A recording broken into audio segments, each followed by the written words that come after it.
which I appreciate liberals being trying to be. So.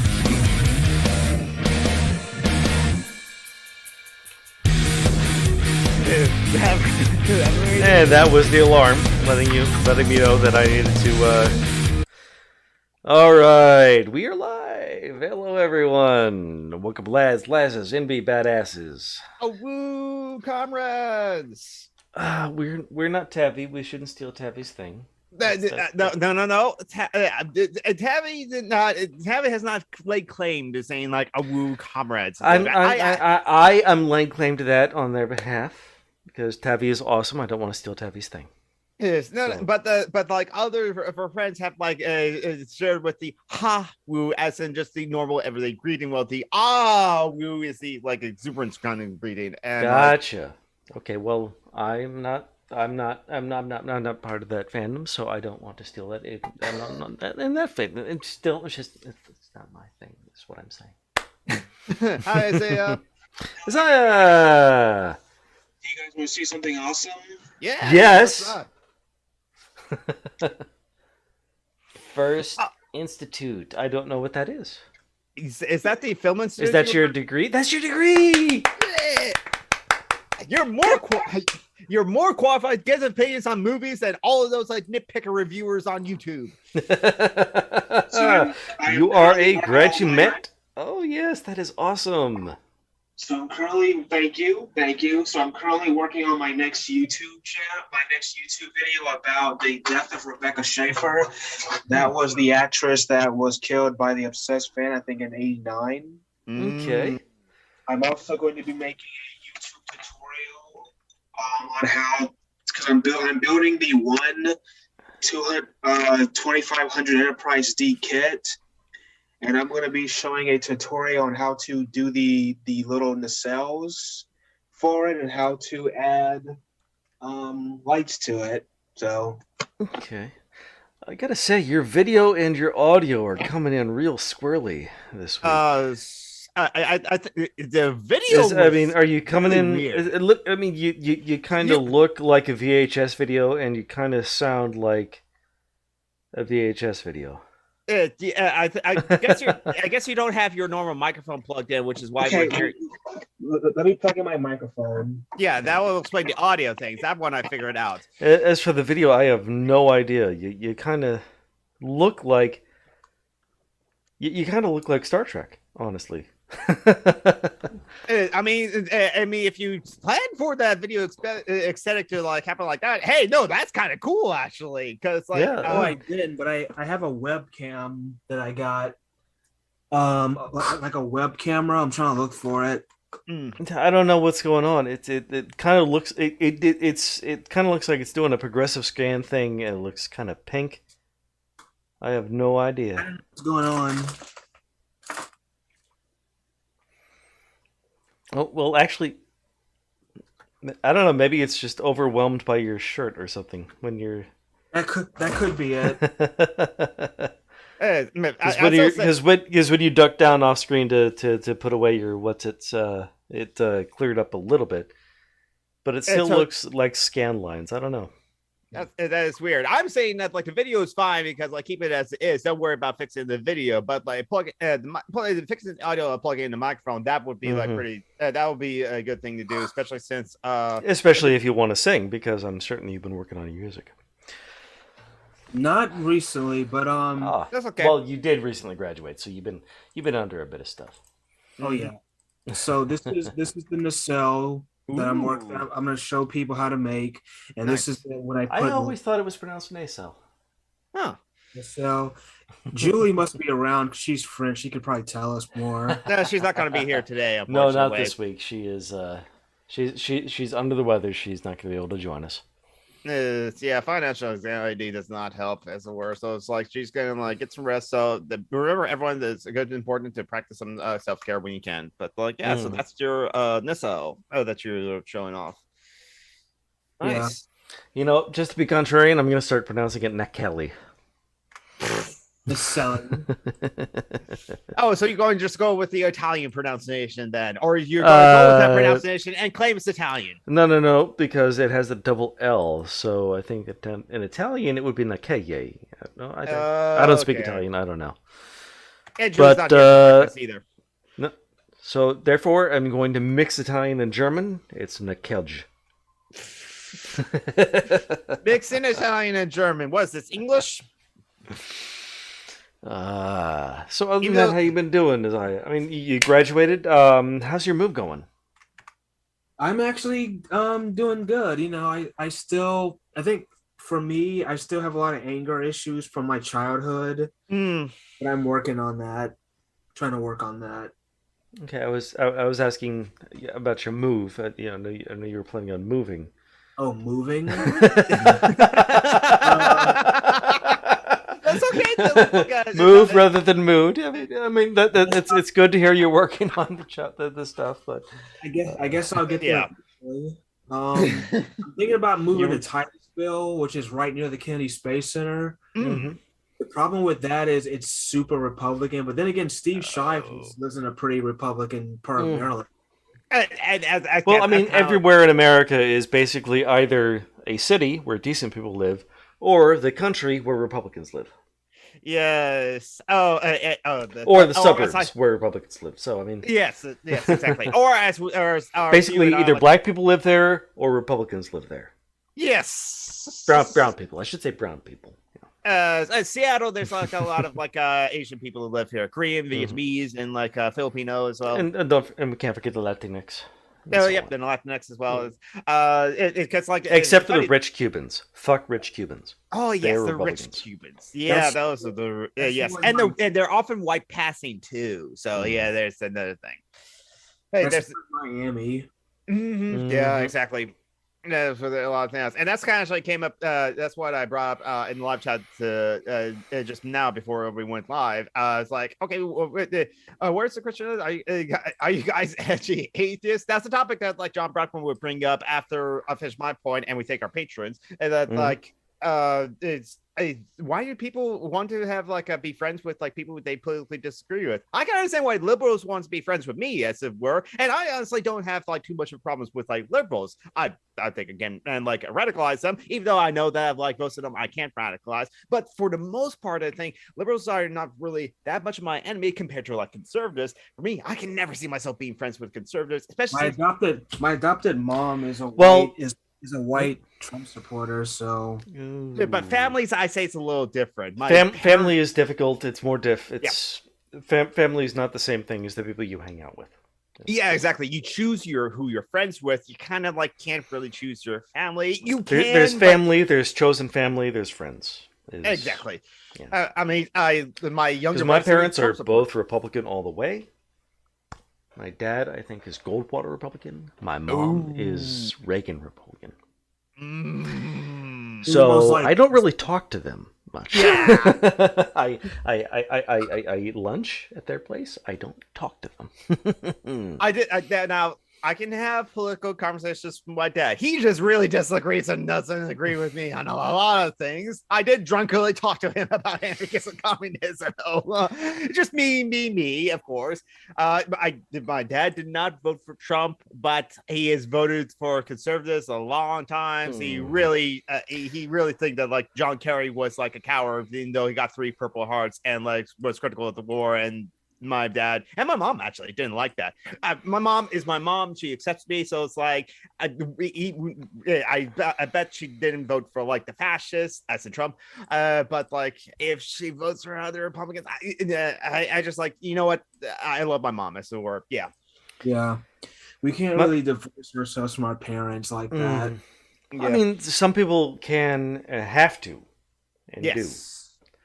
Some people are kicked out. Some people, once they get the chance to leave and never have any contact with them ever again. Taffy Wolf has said that. Like, Ed Callie, Callie Wright. Yes.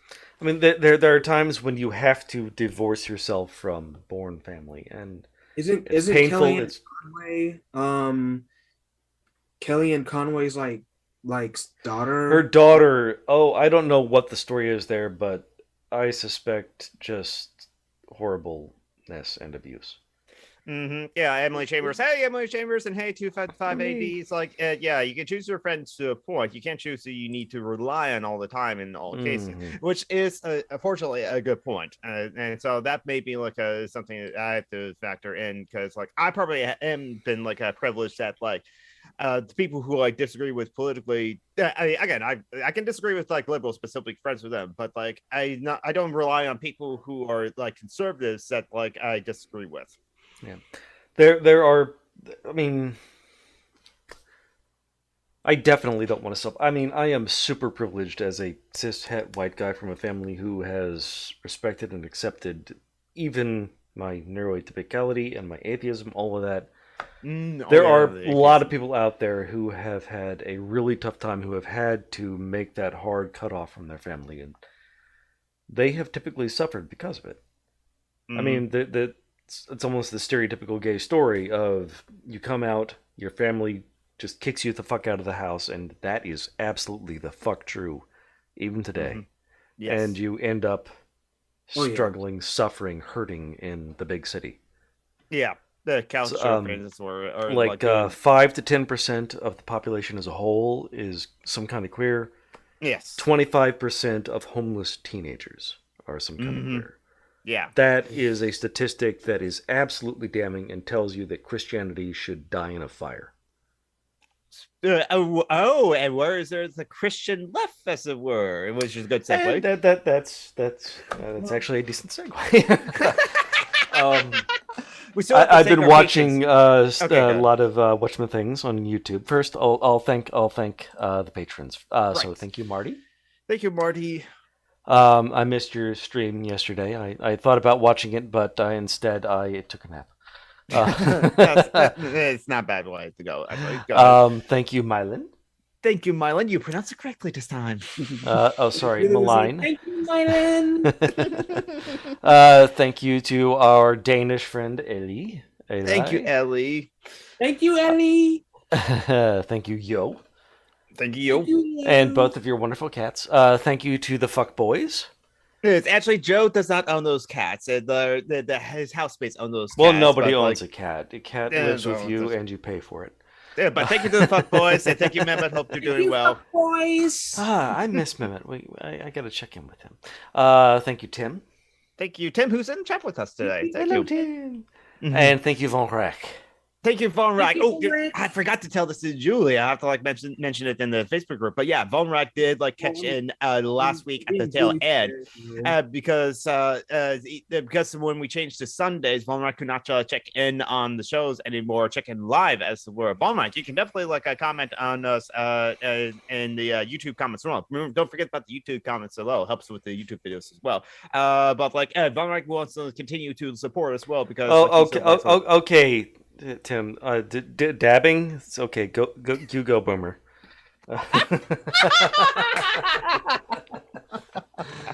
Dabbing's out Boomer now. I mean, if you're still dabbing, definitely. Hey, Joe. So the YouTubing been the last couple of days watching a lot of stuff on YouTube.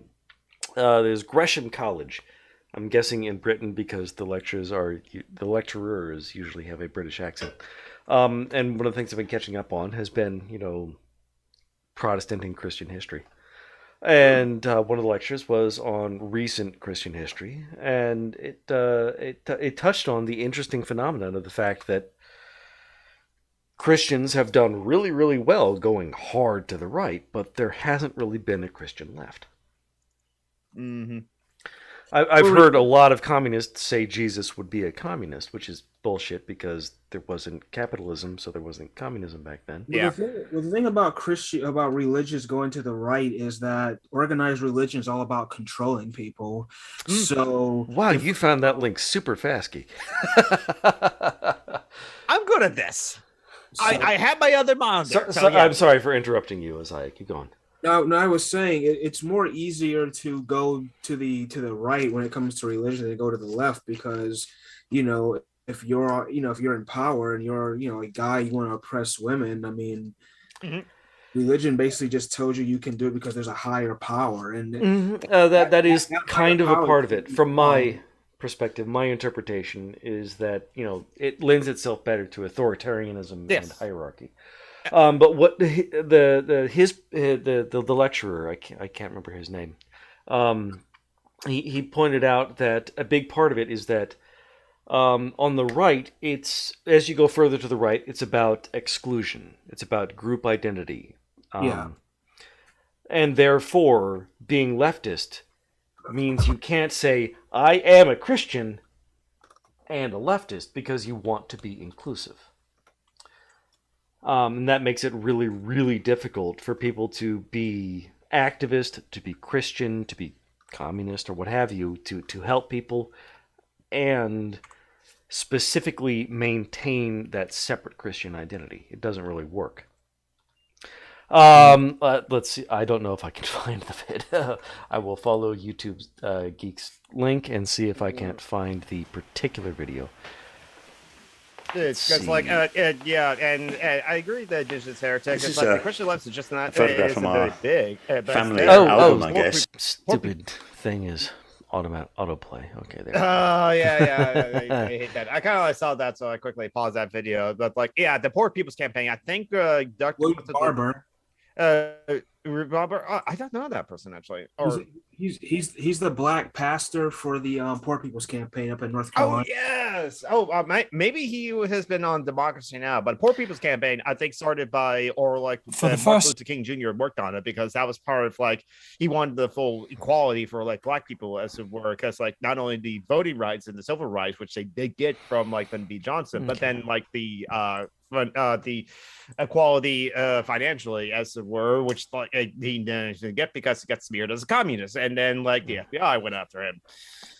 I think I found it. I think it is Jesus, Hitler, and the Abolition of God with Alec Ryrie, Gresham Professor of Divinity. Mm-hmm. I think that's the one, just because it mentions Hitler. Talks about evil as in the modern context, the Nazis are our touchstone for evil. Okay, I will say this in much. I like the fact that like even though this like it seems to be like actual college lecture, and so there may be visuals as it were, but it looks like this is something that I can just listen to while I work. Oh yes, as it were. They have slides. There are definitely visuals, but it could absolutely be an audio thing. Oh, there's Wesley, unfortunately with the cone of shame. Yes, Wesley. Oh, he's had a rough time of it. He has allergies. And so he scratches himself. He scratched his chin raw. He was bleeding. So we had to give him the cone of shame, and he's getting a topical steroid treatment. And he is such a sweet boy. He hates the cone, but he never runs and hides. He always just sort of, I'm sorry, please don't. Okay. So he is absolutely a sweet boy, and he does the best he can. He hates it because he really does love to lick and nibble on himself, and with the cone on, he can't. Joe in the live chat said the nuns at the church system near here runs as a community organization internally that happens to like run the largest hospital in the state. And so it's not at all. I would disagree and not call it at all communist. It's not profit driven, but it appropriates and redistributes wealth in a way that is totally not for the people. And I would, and I imagine, just judging by Mother Teresa and all the other assholes like her, there's that too. That most of the money goes to the larger organization. Teresa was an asshole. Mother Teresa, yes, I think was an asshole. Yeah. The Supply Side Jesus has all the answers to ill society. Supply Side Jesus. I mean, there's every kind of Jesus you can want in the Bible. John Dominic Crossan, with no hint of irony whatsoever, in the preface to his biography of Jesus, said that when people went looking for the historical Jesus, they tended to look in a mirror and find whatever Jesus they wanted to find. Like I said, no hint of irony, because he then made up his own Jesus in his biography of Jesus. I mean, the big book of multiple choice applies ever more so to Jesus. Okay, you froze there for a second, but you're back now. So like, so wow. I think your camera is seriously. Yeah, I'm turning it off. Okay. I mean, it still kind of looks cool aesthetically. It's got that the scan lines, the dark wave, the vibe, the wave, tracking. Something wave. No, V wave, synth wave, new wave, synth wave, whatever synth wave. the retro 80s aesthetic. Synthwave, that's it. That's aesthetic. It's like, but like the scan lines and the synthwave. The scan lines and the pink-ish aesthetic. It works really well if that's what you're going for. That's not what I wanted. I mean, I would wish I could like recreate it. I put it as a filter. And I mean, if that was deliberate, it would be awesome. And but I think it means your camera's kind of broken. Yeah, I turned it off. Okay, that's interesting, Joe. Yeah, they're super hierarchical. I mean, all of those the hospitals and all of that shit. They pretend to serve the community, and I kind of hate them for it because they don't actually. They offer those services with a pretense of service, and it's mostly about control. Yeah. And what James said in the chat, referring to Peru's conversation, I talk a little less about general politics with people I don't know are lefty. My public focus on like policy issues like disability rights or human rights. Yeah, I can kind of agree. Back to your conversation, is like, how can people be friends with like conservatives? Was my question. Well, the same way I don't really talk about stuff with my parents. I mean, it's just I know I'm going to disagree with them on pretty. My mom is getting mail from the Veritas Project for fuck's sake. Oh, my younger brother retweeted that account that during the election and the fake good results. To remind people, the Veritas Project are the ones who literally committed a felony in their attempt to smear abortion providers as selling baby parts. Yeah, my mom believed that bullshit.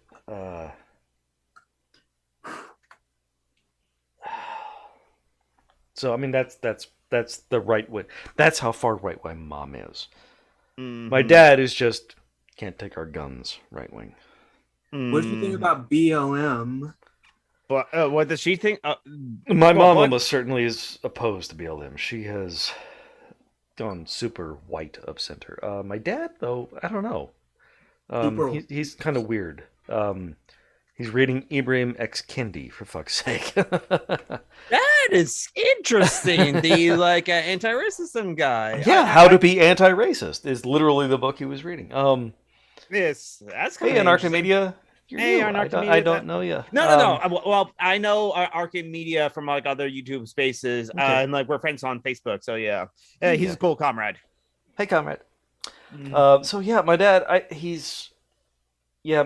my dad is, I think, far more the libertarian Barry Goldwater kind of Republican, where my mom is the evangelical kind of Republican. Don't take our guns. Yeah. So. I honestly think my mom would have served lemonade to the KKK. Yeah. And it's so weird and distressing because I remember when I was a kid, like we were driving into Richmond. This was when we lived in Virginia. I was going to a violin lesson. I saw a billboard. I don't remember too much about what it said, but it said something about race or racism. And I asked about it, and she said, "You could have been born black." God damn it! And that was her way of saying, "Don't be racist." Because there's no reason to think of yourself as different from other people. Ooh.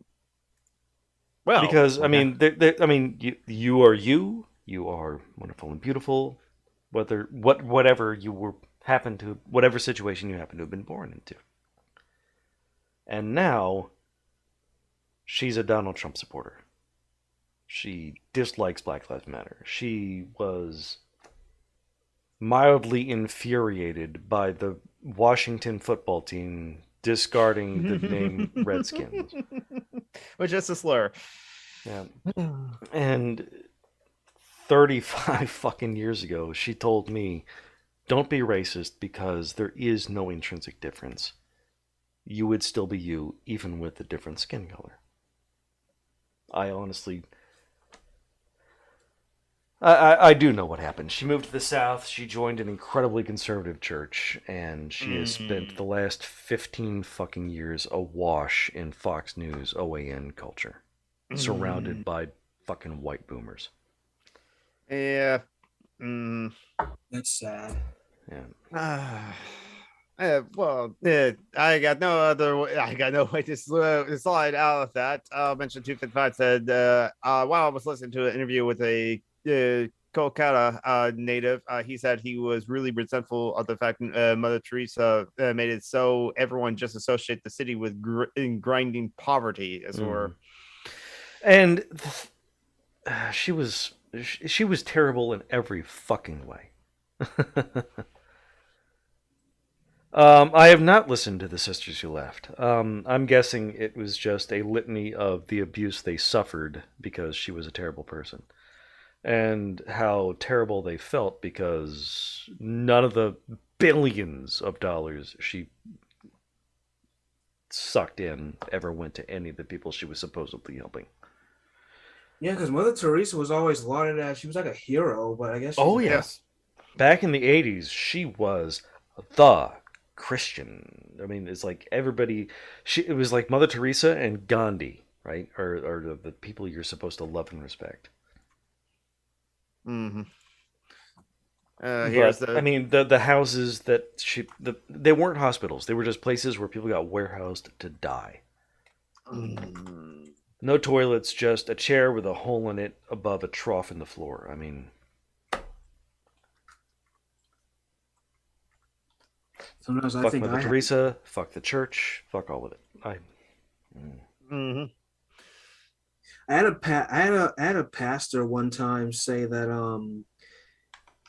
being autistic was a curse from God or something. No. Being autistic is because of vaccines. Well, yeah. I remember that now. I hate people. I hate people just generally. Well, speaking of like, I mean, I know I'm kind of an asshole, but being me is not a fate worse than death. What are you afraid of? Fate worse than death? No, just death. Is that enough? Speaking of like an asshole or a terrible person that is like now going to get they're going to go to jail. I posted a link to Democracy Now! Article. R. Kelly is sentenced to jail.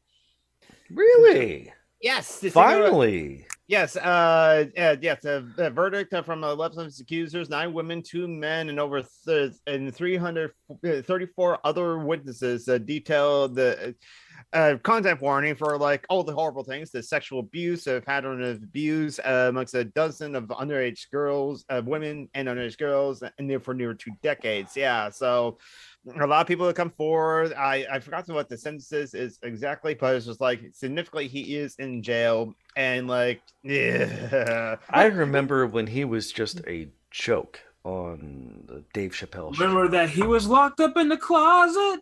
Now he's all in the closet. That I do not remember. I don't remember that song. I remember Bump and Grind. I remember Bump and Grind, but it's just like, but then yeah, he, like you said, he was a joke on the Dave Chappelle show. That's something about barrels of piss because apparently I wanted to piss on you. Piss on underage girls. That was actually came up in the court case. That was one of the videos that like he recorded. Yes, fuck, but okay. Yes, that is true. Yes, but I mean, you do you when it comes to your kink, but not people who cannot consent. I heard Hitler also liked to get pissed on. I kind of doubt. As I understand, Hitler was very conservative and withdrawn about sex. Mm-hmm. Yeah, probably. He was like an incel. Mm. Well, I mean, he had what's her name, Eva Braun, Braun. But he was more like Truman Capote. No, He was he didn't much care for physical contact and fluids. Is basically what I understand. I haven't looked too much into it, but Hitler was basically really stereotypically puritanical about sex, as I understand. Yeah, I can imagine that. That R. Kelly, no, R. Kelly's just Not the R. Kelly Kingster type. Yes, no, R. Kelly was just like terrible. He like underage girls groomed them like as fans, as it were, just like and again like 11 different accusers, 9 women and 2 men, as it were. You really that I had not heard.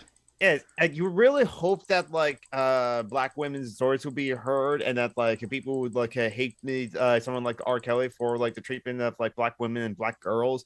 But like sometimes sometimes it only happens until like, oh wait, you did it to boys too, and but still it's just like all around awful anyway. And but thankfully he's like he's been to be found guilty charges including racketeering based on sexual exploitation of children, kidnapping, forced labor, transportation, and transporting people across state lines for sex.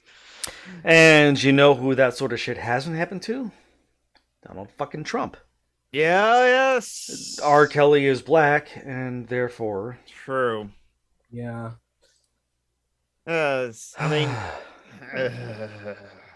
it's just like a lot of problems. That's where it's just like. Now do you guys know why I don't watch movies like Wolf of Wall Street now? Because I can pretty much tell you if a bunch of black people were snorting coke off of hookers' asses, they would be arrested. So Yep. I don't watch capitalist movies. I don't watch rap movies that much. Maybe Boys in the Hood, maybe. After that, I just like I don't care because it's yeah. Obama was right. There are not 2 Americas. There are 5 million Americas. True. Yeah. Depending on money and skin color and religion and all that shit. I mean, the 255 AD has a question that we'll always have to struggle. Like, is it okay to celebrate when rich and powerful people go to jail if we, in theory, were a prison abolitionist? Being a prison abolitionist doesn't mean that you don't want people not to have consequences for bad behavior. It means that you don't like the prison system. Yes. It's as always when it comes to being on the left, it's a nuanced, complex thing. Whereas on the right, it's very simple. You just want to hurt people. Yeah.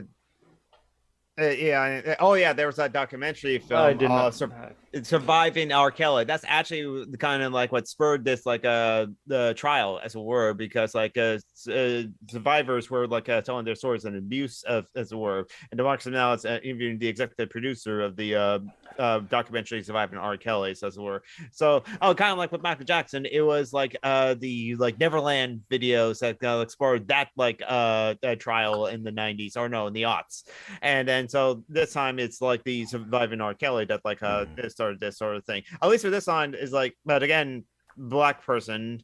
Oh, well, Michael Jackson's also black, but like still, and it gets a sentence, as it were, and yeah, it's like. I want prisons not to be exist as an institution, as it were, there, but like I recognize the need to separate dangerous people. Yes, and to have those sort of social consequences if you really do something harmful. And we are social creatures, and thus separating you from other people is a consequence, but as an effective and powerful consequence, I should say. But our current prison system is just so damaging. It shouldn't be about hurting people. It should be about making sure that sort of shit doesn't happen in the first place, and when it does happen, finding out why and healing people. They should be hospitals, not prisons, is basically the way I view it.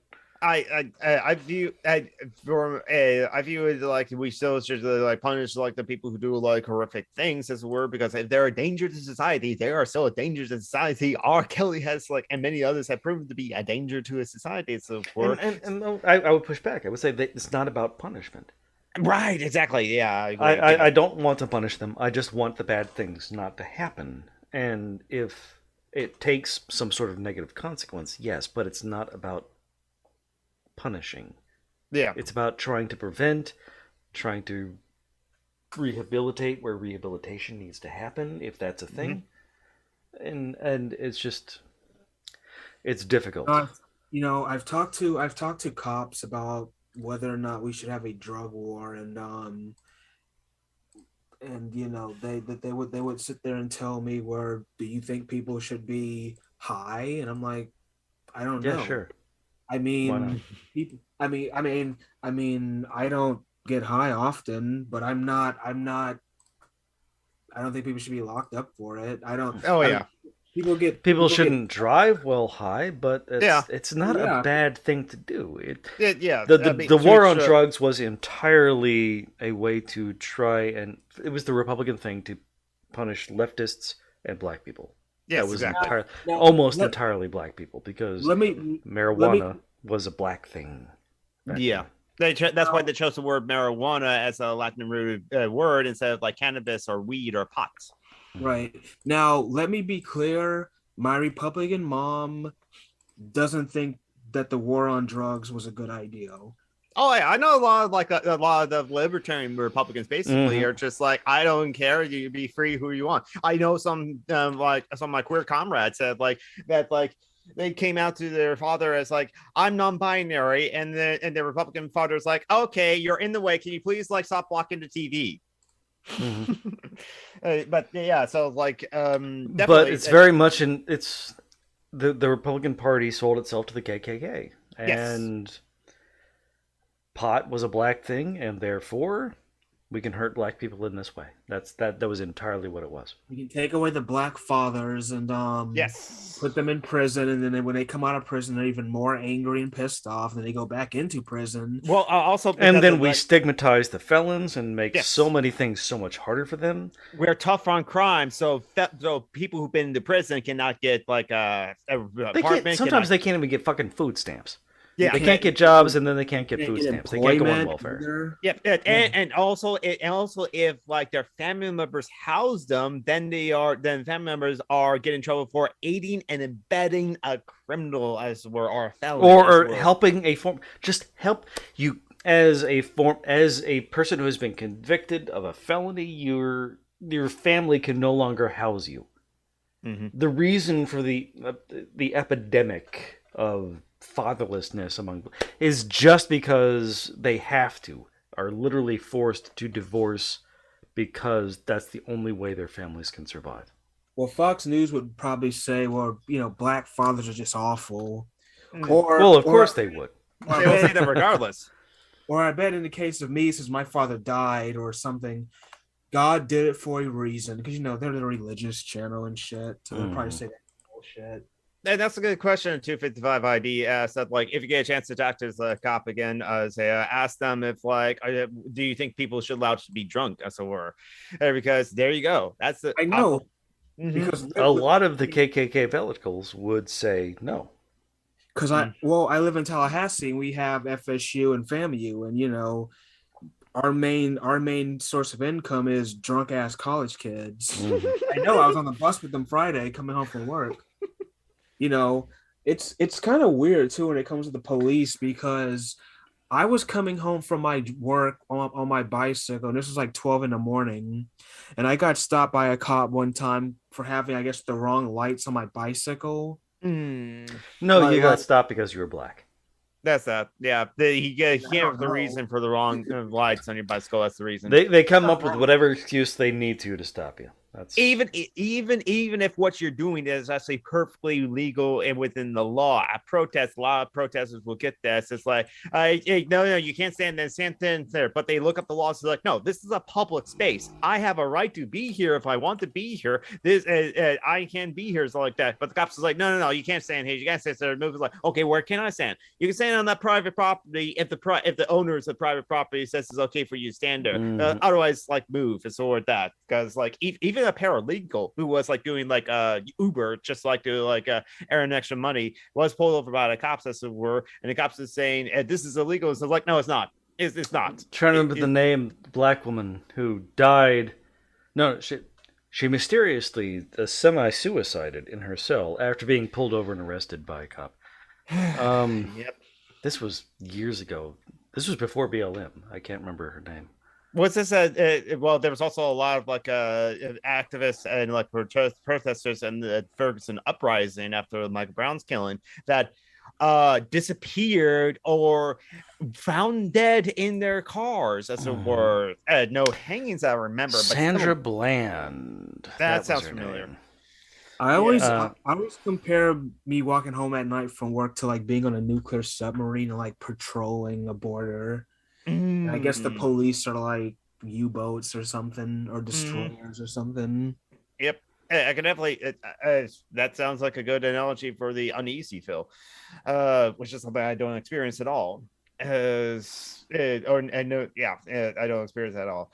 That's my privilege. So what was it? Oh yeah, the talk about the drug wars and some thing. I think I need to research this further, but what I understand is basically like the CIA kind of like did like sponsor the crack war or so were just to get like money so they can like fund. They needed the money for the Iran-Contra thing, yeah.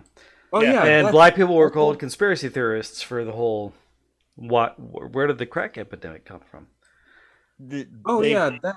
That's why I don't watch what's that Tom Cruise movie where he's a pilot?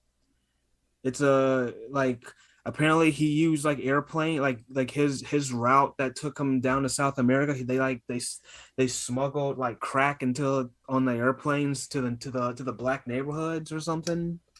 Don't remember that movie. I do not remember Tom Cruise.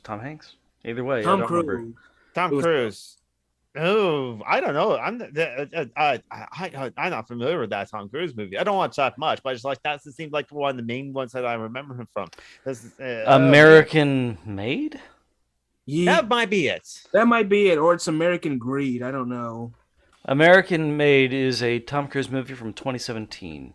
Yeah. A TWA pilot is recruited by the CIA to provide reconnaissance on the burgeoning communist threat in Central America. So it really sounds like the one you're talking about. That sounds all right. Yeah, exactly. Because like the Johnny Depp one is called Blow. I actually did watch that movie. That was kind of cool, but that was just like one drug dealer, as it were, and it was just cocaine. And I did see actually like a White Boy Rick. But anyway, but no, yeah.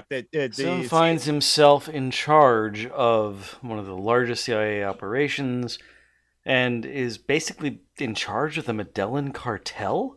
The fuck? Yeah. I mean, the CIA works like a motherfucker, dude. Oh yeah, the CIA is a motherfucker for sure, and still have not been. They cannot be held responsible, honestly, for like a lot of shit that they have done. Because in order to convict them of the crimes they committed, we'd have to admit they committed crimes in the first place, and we'd have to admit that the shit they're doing is wrong when it's. We don't want to admit that because they did it to brown people. Yeah, mostly. And it benefits American interests too, because but see, that country was socialist. That country was communist. We're helping those people. We need to free them and give our bulwark of democracy.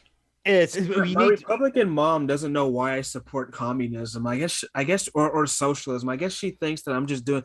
It's like, no, Allison, just look at all the shit that. You're just being rebellious. You need to view the Jesus. There's a Jesus-shaped hole in your heart. You need to get a job. Or I already have a job. It pays shit, but you know. Be right back. Mm-hmm. Yeah, and so like, the CIA, they need to fund the Iran Contra thing, and so they bought a lot of like the drugs from like I think the cartel, and honestly, and the crime, and then they forced that onto like the black communities and the hoods, as it were, which fuels the drug wars and fuels the prisons and all that sort of stuff. And so yeah, and because like, as Michelle and Sandra point out, the new Jim Crow, a book I still need to read. It's on the pile of other books, and that's in no particular order, but it's a lot of books I still need to read. It was kind of like an amazing book. You should definitely read it. I did listen to the audiobook from Angela Y. Davis of Our Prisons Obsolete, and she said in like that book, and she based it on her experiences as well, but also found a lot of research, is that the prisons don't hide away the social problems like people want the prisons to be. All they do is just hide away the people. The social problems are still here that cause the poverty, as it were. But of course, this system doesn't want to actually like face those social problems or actually deal with the root causes of those social problems, because that would mean like realizing their privilege, but also they don't want to because they benefit from the system of the social inequality that they have right now. Our prisons aren't obsolete. They are functioning exactly as they were always intended to. Yes. Do you know what helps me like get through things like this? Masturbation. Well, that, but also something else. Sorry. That you were going to make a serious point. I'm sorry. I was going to make an analogy. I pretend I'm like I'm like this like spy, and I'm trying to gather like intelligence on like right wing activities and stuff, because so like I've always like thought, and maybe I want to get flagged by this, but like bugging like the governor's mansion here and like listening to what this governor is saying. Me, I think about using drones to bomb people, but you do you. Emily Chambers does bring up a point. Hospitals and medical models for disability and quote health as recovery overcoming models, not much better than prisons, honestly. There are a lot of people who are scared to report. I saw a recent Twitter thread about somebody who spent years unable to be honest with their therapist, because being honest meant their therapist would have had to report, which meant that they would have gone back into the hospital system. And that was worse than living with thoughts of suicidal ideation. 255 AD, I had to like research this to see if private prisons was a thing in the 70s, in the 60s, which was when Angela Lloyd Davis in the 60s was like arrested, yes, but I'm not sure if like they were around at the time. However, I bet that like it looks like the private prisons in at least in America started in the 80s, right around the war on drugs. I think the private prisons started after Reagan, yeah. Yeah, which it makes sense because Reagan did a lot of deprivatization of the publicization and privatization, as it were.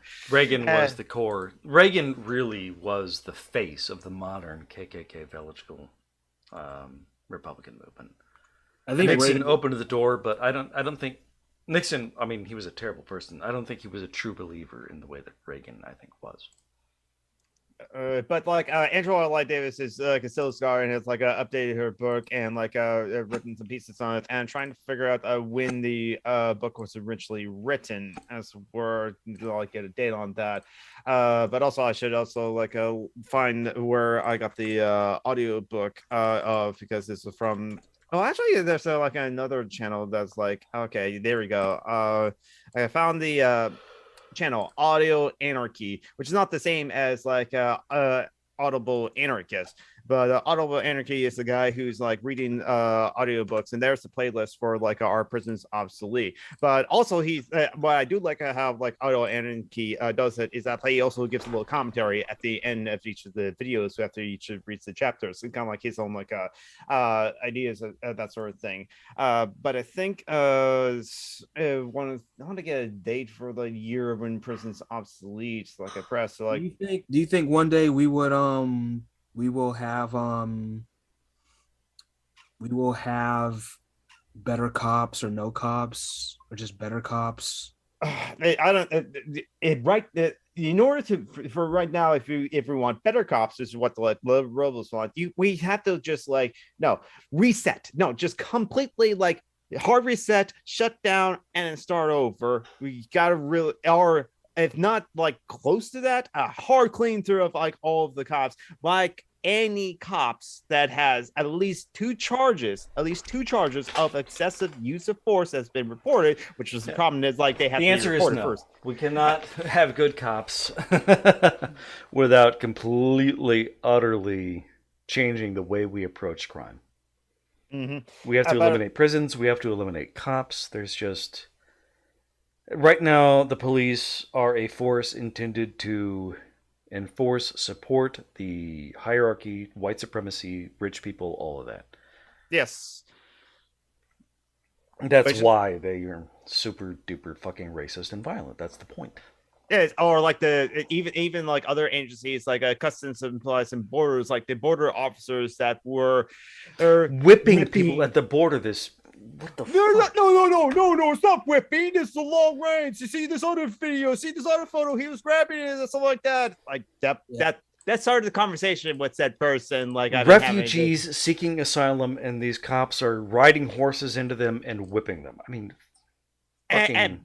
But the administration pigs, is going to border do pigs, whatever the fuck. I don't care. The administration is going to do something about that. They'll ban horses. Never mind the animals riding the horses.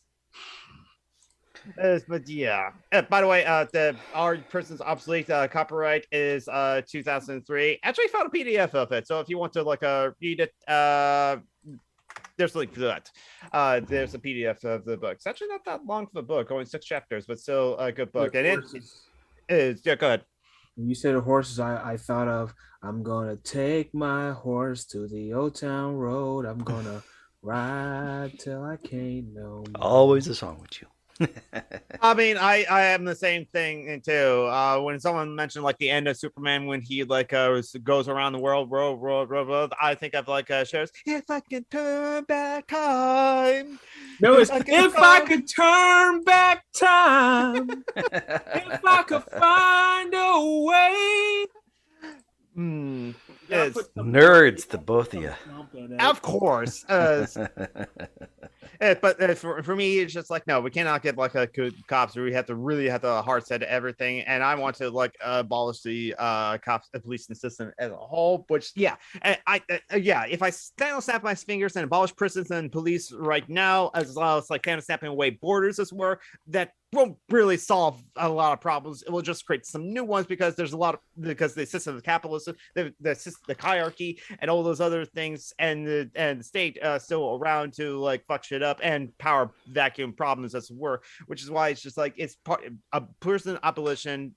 The police abolition as well as border abolition is part of the bigger, longer capitalist and hierarchy about abolition projects of like making sure that like the world is equitable for like everyone, and that like so the need for police, even if there was one, was like abolished, which is like we need to abolish capitalism, which the benefits from police is existing as well as prisons existing, not only because of private prisons and the profits from that, and like the unpaid slave labor of like prisoners in like with like the California firefighters prisons or a lot of the companies that like get like labor from like prison labor as it were, or we gotta like abolish a lot of things before we even get to the point of like abolishing prisons and abolishing like police. But it's part of the bigger project of abolishing capitalism and the hierarchy. What do you guys think of being so? As I'm a autistic minority, with no money and all that stuff, or very little money, where do you think I sit in capitalism? Oh, quite low. The lack of money puts you at the bottom. Okay. Neuroatypical puts you lower than that. Black puts you lower than that. Yes. So am I like an at-risk person? Oh, heavily. Mm-hmm. Just by being black, going outside puts you at risk. Yes. Okay. That's all I need to know. Mm-hmm. Mm-hmm. What about being a woman who's on the spectrum? That would also that would put you at risk in a different way. I don't think it would put you at risk from the cops. Black woman though, it's a black part will put you at risk of the cops. So like if you add women to that, then you'd be a bit lower than that. If you add trans or queer to that, then lower than that as well. It's just like disabled too would also like bring you down lower if you're that too. Being a white autistic woman would be different from being a black trans woman, and so on. Regardless, the more you are different from me, the harder it's going to be to interact with society. The more the cops are going to fuck with you. So that's why I usually just stay to myself, I guess. Yeah, I don't blame you. And self-protection. It's hard to blame you. And the free council, that's a good point. The prisoners are not unpaid. They get $1 for a week for the privilege to work in the whole prison. They almost get paid. Yeah, they almost get paid. But then even if they do get paid, they spend that money at the common resorts at their prison, so they get the money back, as it were. And it's just like, again, with that kind of sort of things, I bet like at airports or like at other places where it's like, well, you can't go anywhere else. This is the only place you can buy this bottle of water, so $3.50. Which reminds me of a recent thing. Somebody honestly suggested, like 2 weeks back, of company towns. The Amazon. Amazon's new factory towns will lift the working class. I mean, okay, people, please listen to like some of the worker songs from the 60s. 16 tons. That song warns you about this things. Oh my soul. The song 5 O'Clock World. No, it's like they're actively advocating for people at Amazon to get paid in Amazon gift cards. It's a 5 o'clock world, don't need nobody. Oh yeah, I heard that song. Actually, the Drew Carey show did like a dance routine on that sort of thing too. But yeah, that was kind of like work sucks. So just like hopefully hope for the weekend and all that stuff when we can finally celebrate stuff, which is kind of like, it sucks, but this is the world we're in, so let's just like dream about the weekends, working for the weekends, as it were, instead of just like, how about if work sucks, we fucking change the world so that we can improve things. Oh, shut up, you commie. But yeah, Amazon, the company towns, I wonder how soon they are going to just like pay their workers in Amazon gift cards. It's just like we have an Amazon coming here to Tallahassee, but I'm not working there. Even though they love the 15-hour, the 7.25-hour minimum wage, because in Alabama, hey, Amazon workers are paid $15 an hour wages, something like that. Yeah, I'm in Seattle. It's the minimum wage should be 25. Yes, they should be 25 exactly. It's just like I know my older brother doesn't work for Amazon, but he works for one of the technician. He did used to actually work for Amazon, but now he does the same job, but now working for a company that hires those people who do the technicians of managing the robots, as it were. Essentially, see, this is why I want to become a terrorism for hire. I want. So the CIA can hire you? Oh, just like when Antifa was like labeled terrorist. No, because the CIA would want me to hurt other people. I want to be a terrorist in the U.S. I want Antifa. Antifa, the central organization with definitely a real Jewish leadership, could hire me. I thought they were called Antifa. No. That's how it's pronounced. Antifa. Antifa. I want my auntie to hire me. Oh, you know what? Antifa, if you ever lived in Jerusalem, there's something called the Intifada, so you can, see what I did there. Yeah, no, actually, Intifada is a name for the podcast too. That's like throwing rocks at the Israeli soldiers. They should go near the fence. They'd be fine. Yeah, exactly. But like Amazon's company town is just like, but like actually we are living in the age of robber barons again. We didn't learn. No, I mean we did learn our lesson from 130, 140 years ago. Wait, but they're doing it the same, only more. Yeah, the lesson is like, let's do that again and do it more. Right. Well, yeah. It's like like in the people have experimented with socialist ideas before, but I mean, maybe European capitalism just isn't compatible with it. I don't know. Like if it's like just greed and all this other shit, like you can't reform that. And I don't know because it's like we tried socialism, but instead it became right wing as fuck too. And it's like I don't think we ever really tried socialism. We tried social democracy. Yes, that was people. Frank Theodore Roosevelt's New Deal. That was social democracy that we tried. It wasn't for black people though. It was only for the white people. And that's one of the reasons why it absolutely failed, because they gave socialism, or gave the capitalists that wedge. Well, for like tankies, they say communism, Stalin and all that shit.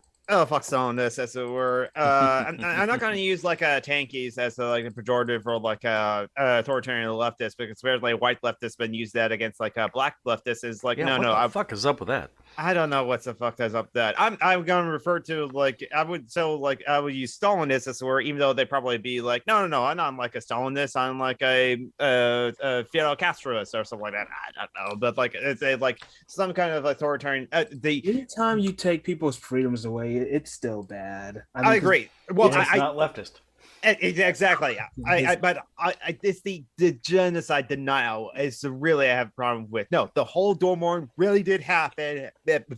I have some family members that had family members or aunts and uncles or grandparents that did experience that and were suffering on that. So I should remember that and deny that. I have to be conscious of that. And some people hate communism as it were because of that, those kind of genocides as it were. So we can't really deny that those things happen as it were. I mean, Stalin killed a fuck ton of people. Come on. Yeah, he did not kill 100 million people, but he did kill a lot of people. It wasn't 100 million, but it was a lot of people. Abu Tabi, hello. You're awake at least. Yes, and the Free Council, you got an excellent point. If you wanted to do some terrorism, join the U.S. military. It's almost like some people hate communism for all the genocide. It's kind of why I hate capitalism, because it's been genocidal too. It's just in a different. Oh yes, we just call it business, or fighting for freedom, as it were, or spreading democracy to the world. Setting up bulwarks of democracy for freedom. Call them genocidal denier leftists. Yeah, that's we can call them that too, especially since Stalinist won't fit for some people because they'll say no, I'm not Stalinist, and there are Marxist Leninists that are okay, except if they denied that even Lenin did nothing wrong, as it were. So think of Ho Chi Minh or Joseph Tito, because I know they get. I don't know. I don't know about Ho Chi Minh that much. I know that Dwight D. Eisenhower wanted to prevent the Vietnam's fair and free elections, wanted to prevent those from happening because if they had fair and free elections, they will vote for the communist Ho Chi Minh. So I don't know. I didn't even know much about Ho Chi Minh. Ho Chi Minh was China, not no, Vietnam. No, he's Vietnam. Okay, yeah, okay. Yeah, it's China. You're thinking of Mao. Yeah, for some reason I was getting in my head about Korea. Oh, yeah. And I don't know about Korea, as it were. And I'm not going to Syngman Rhee was Korea. Yeah, and I'm not going to offend the Democratic Republic of North Korea. I don't even know much about the Democratic Republic of North Korea, and I know it's not communist. I know it's awful. It's neither democratic nor People's Republic. So it's a dictatorship. DPRC, DPRK. 3 of those words are lies. Yes, that is in Korea. It is in China. It's not democratic. It's not a republican. It's not for the people. When you said Syngman Rhee, I thought of my first inkling of that name came from the Billy Joel song. You too, Syngman Rhee. Paola and Kennedy. Chubba Chicka Psycho. Belgians in the Congo. Belgians on the Congo. We did start. Belgians in the Congo was one of the last gasps of old school colonialism. Right. Oh, right. Oh, yeah. Belgians kind of King Leopold. Right? That's King Leopold, was that? No, King Leopold I think it was Leopold. Yeah. Oh my God. Yeah, listen to the Behind the Bastards about King Leopold II. Oh my God. Talking about just buy the press. Gen denier leftist is kind of okay, Tabby. That was accurate also to what we were against, as it were. And too. I would like, does Tabby have a standing invitation to join us whenever they want? I hope so. I would say yes. Yeah, I would say yes too. I think more of everyone else in our group that are okay with it too. Yeah, everyone in our group is okay with it. Pretty much. Before I leave, if my camera's working, whatever, I'm gonna show it to you. No, it's working if that's the aesthetic you want. The scan lines, the aesthetic I want. You look like a space trap. You are the before Star Trek guy sending a message back to Earth. It looks like a black astronaut. Is that you in like an astronaut suit at the Kennedy Center? Yeah, it is. Well, nice. It's me photoshopped on a astronaut's suit thing. Nice, that's cool. It's because you don't have the glasses. I didn't recognize you. Okay. Yeah, I figured it was you because you were at the Kennedy Center for graduation. And I what I really want for you is that someday you get to go to the moon and make movies there. Just that. Go there, have fun, making movies on the moon. Do you guys see my my flight suit back? Yes, we do. Yes. Every week.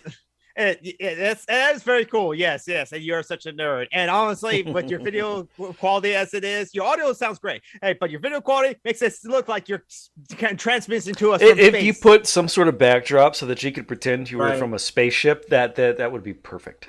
No. Isaiah, space station mirror. Mm-hmm. Yep. Put up something that made it look like you were in this tiny little cramped space, other than an apartment. or start singing Space Odyssey.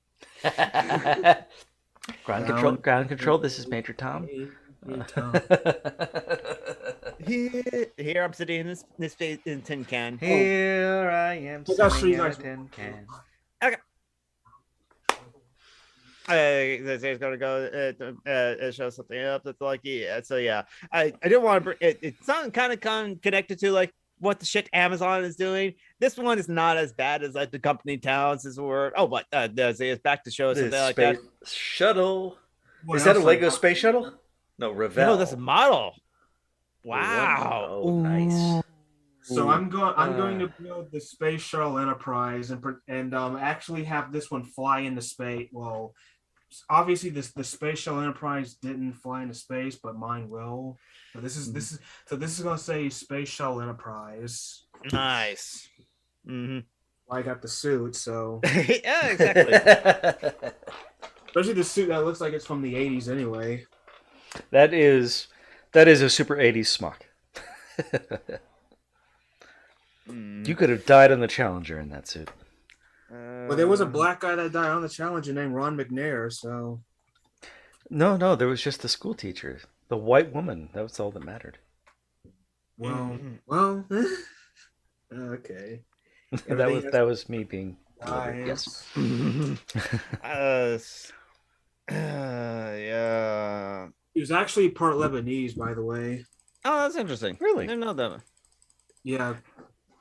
Lebanon is one of those many countries that like, I know very little about, and it's like I think the Behind the Bastards cover at least one of their like recent rulers, as it were, and like one of the ones. See, I recall Lebanon is being torn apart by a sectarian civil war that was almost certainly caused by U.S. policies.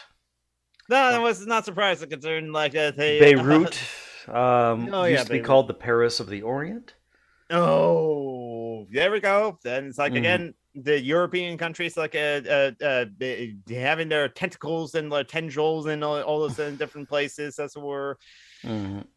Even like Hank kind of like mentioned, it's funny. It's like how the two small countries of France and like the Netherlands have owned so much the world and stuff like that. There's two tiny countries in Europe, as it were. And the UK and Belgium and like all those other places. I mean, what country? I mean, what Western country did not do like an imperialism, as it were? Luxembourg. No, Luxembourg's in Belgium, and they went to the Congo. Israel occupation too. Oh, okay, yeah, exactly. I mean, I think I don't know who I heard this from, but I think someone mentioned that like that was part of the reason that the World War One, as were Germany was like, come on, all you guys are doing this imperialism and colonialism, we want to do that too, and hence why that part of the war, as it were, which also was like the final gasp of like feudalism, as it were. All right, we're going to end all these monarchies because of like. It's not holding things together, and it's just like this is not doing well. So come on, no, we have to fight each other. Yeah, people want to be in power, as it were, but then like the World War II happened, and like, oh god, we had to like fight fascism so hard, and we had to like drop bombs on it. But hey, it worked. Awoo. Connecting to the audio. There you are. Oh, I gotta run, guys. But Okay. It was nice chatting with you, Josiah. I missed you Hey, last couple Tabby. weeks. Take care, Isaiah. Sorry I missed you. okay, like you guys. Yes. Iceland, that might be one of the few countries that also has not done like imperialism in Europe. But I think Iceland is imperialism. It is the result of. I mean, it's Nordic pre-imperial imperialism. Empire of Bjork, everybody. Of course, we mentioned Iceland, as I mentioned Bjork. Empire Kia, yeah. No, Kia is Sweden. It's pretty much the same thing. It's all the Nordic countries are the same. Yeah, I mean, the Vikings went out and they settled IKEA land. IKEA land? Is that what the? Iceland, Greenland. It was all the Vikings going out and doing a colonialism. My land, your land. This land is your land. That is a communist song. Mm-hmm. That's Oh yeah, but they leave out verses. I read about that. It's like on this side it says like no trespassing, and on the side it's like blank. This land is land from me to you and me, and it's just like, how come they never taught that those like verses in school? Oh wait, I see. Woody Guthrie, this machine kills fascists. Awesome motherfucker. We really we stole we stole God Save the Queen here in America. It's my country, 'tis of thee. You guys know that. And then the Sex Pistols stole it also too. Hey Marty, apparently internet in space is expensive as by Isaiah's video. He's broadcasting from space. He has a spacesuit and all. Isaiah is the Martian. Conrad Geek. Yeah, we've been expecting your call. One moment. Yes, this is like Earth Base Seattle reporting in. The Summer Geek from Earth Base Seattle reporting in. Your space station. Come in, Conrad Geek. This is Conrad Geek from like Earth Base Seattle. How you doing? Just Vischa, because I actually got a mere space station here. Nice. Oh, cool. Nice. До свидания.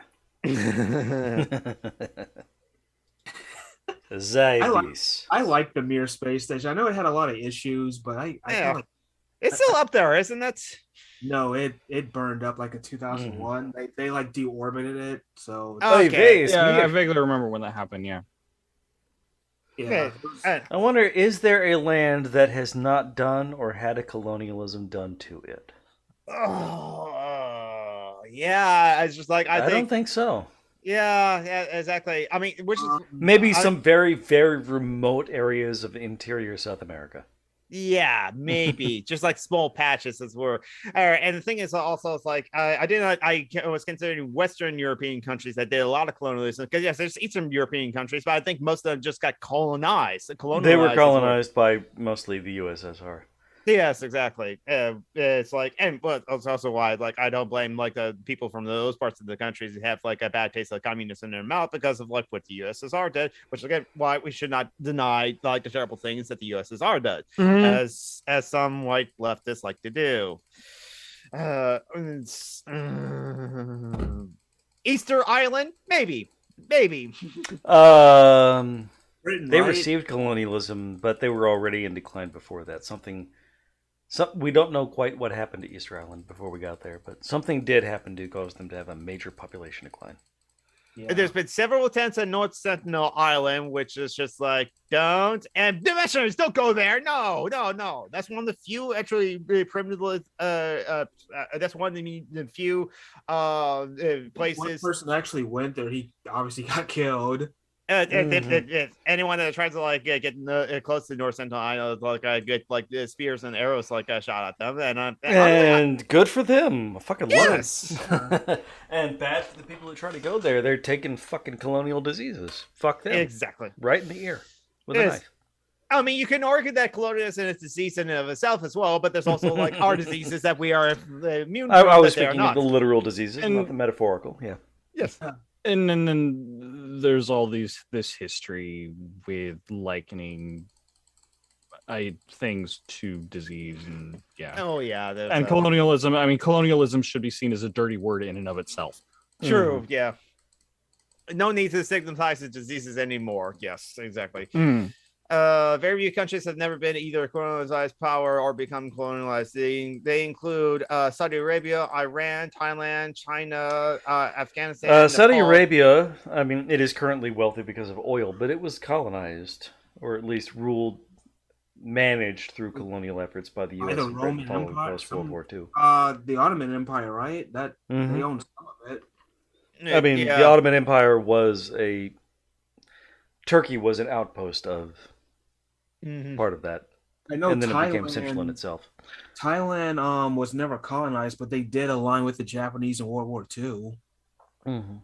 Thailand was, I think, part of French Indochina. Yes, because of the Silk I'm Road. not sure.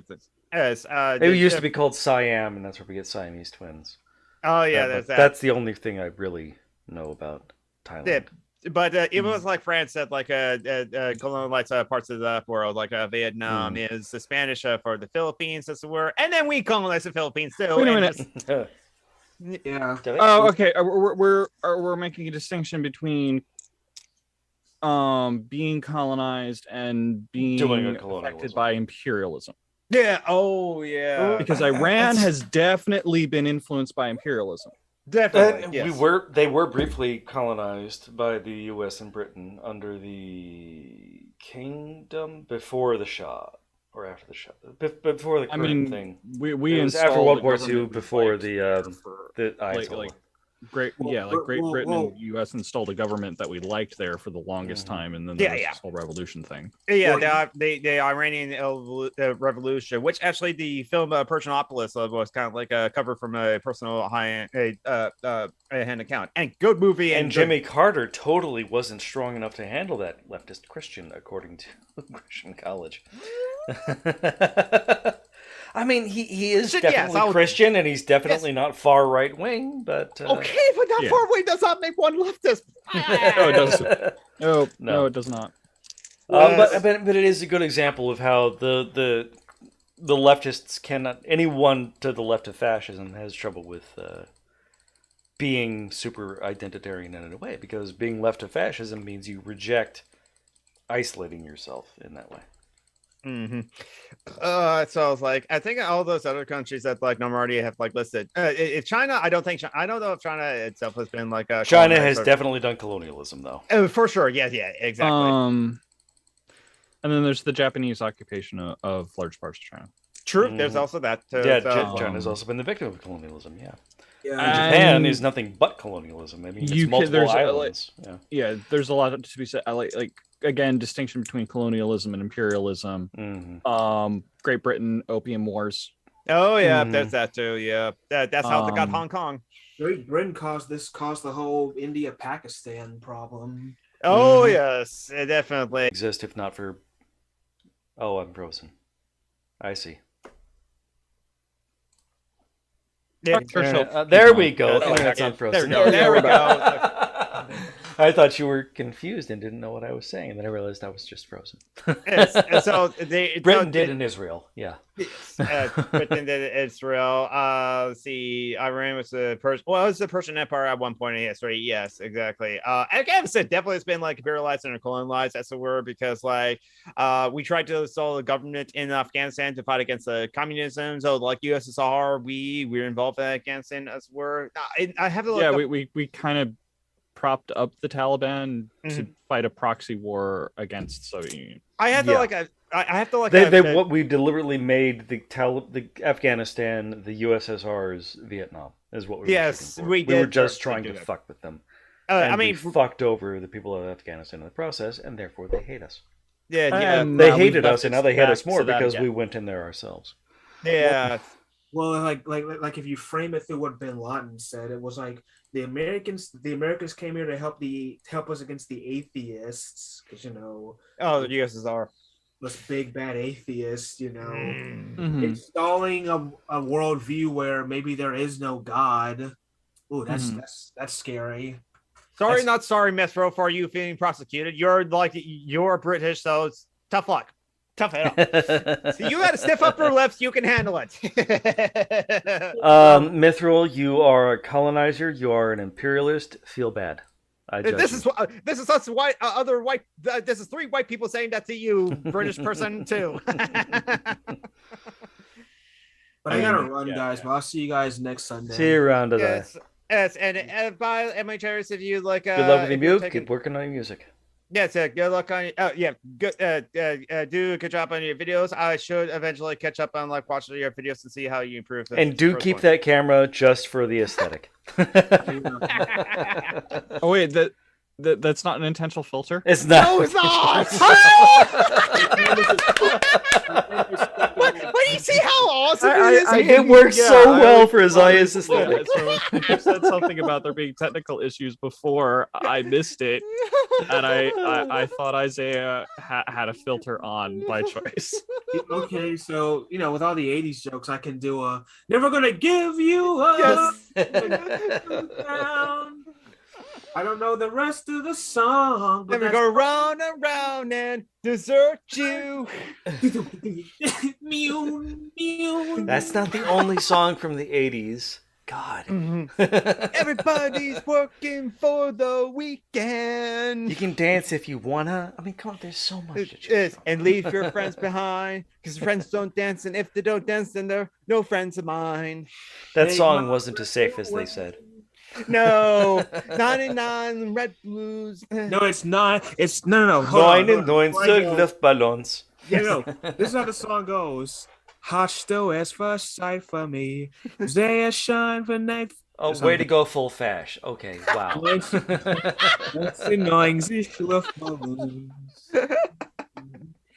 I thought about singing that song in drag one time.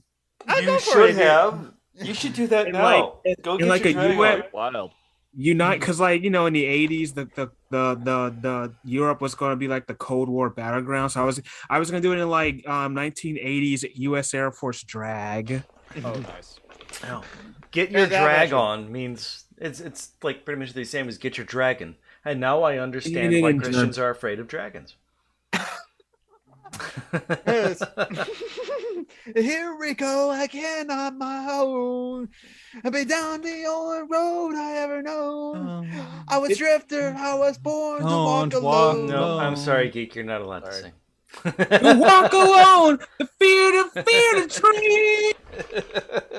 Here I go again on my own.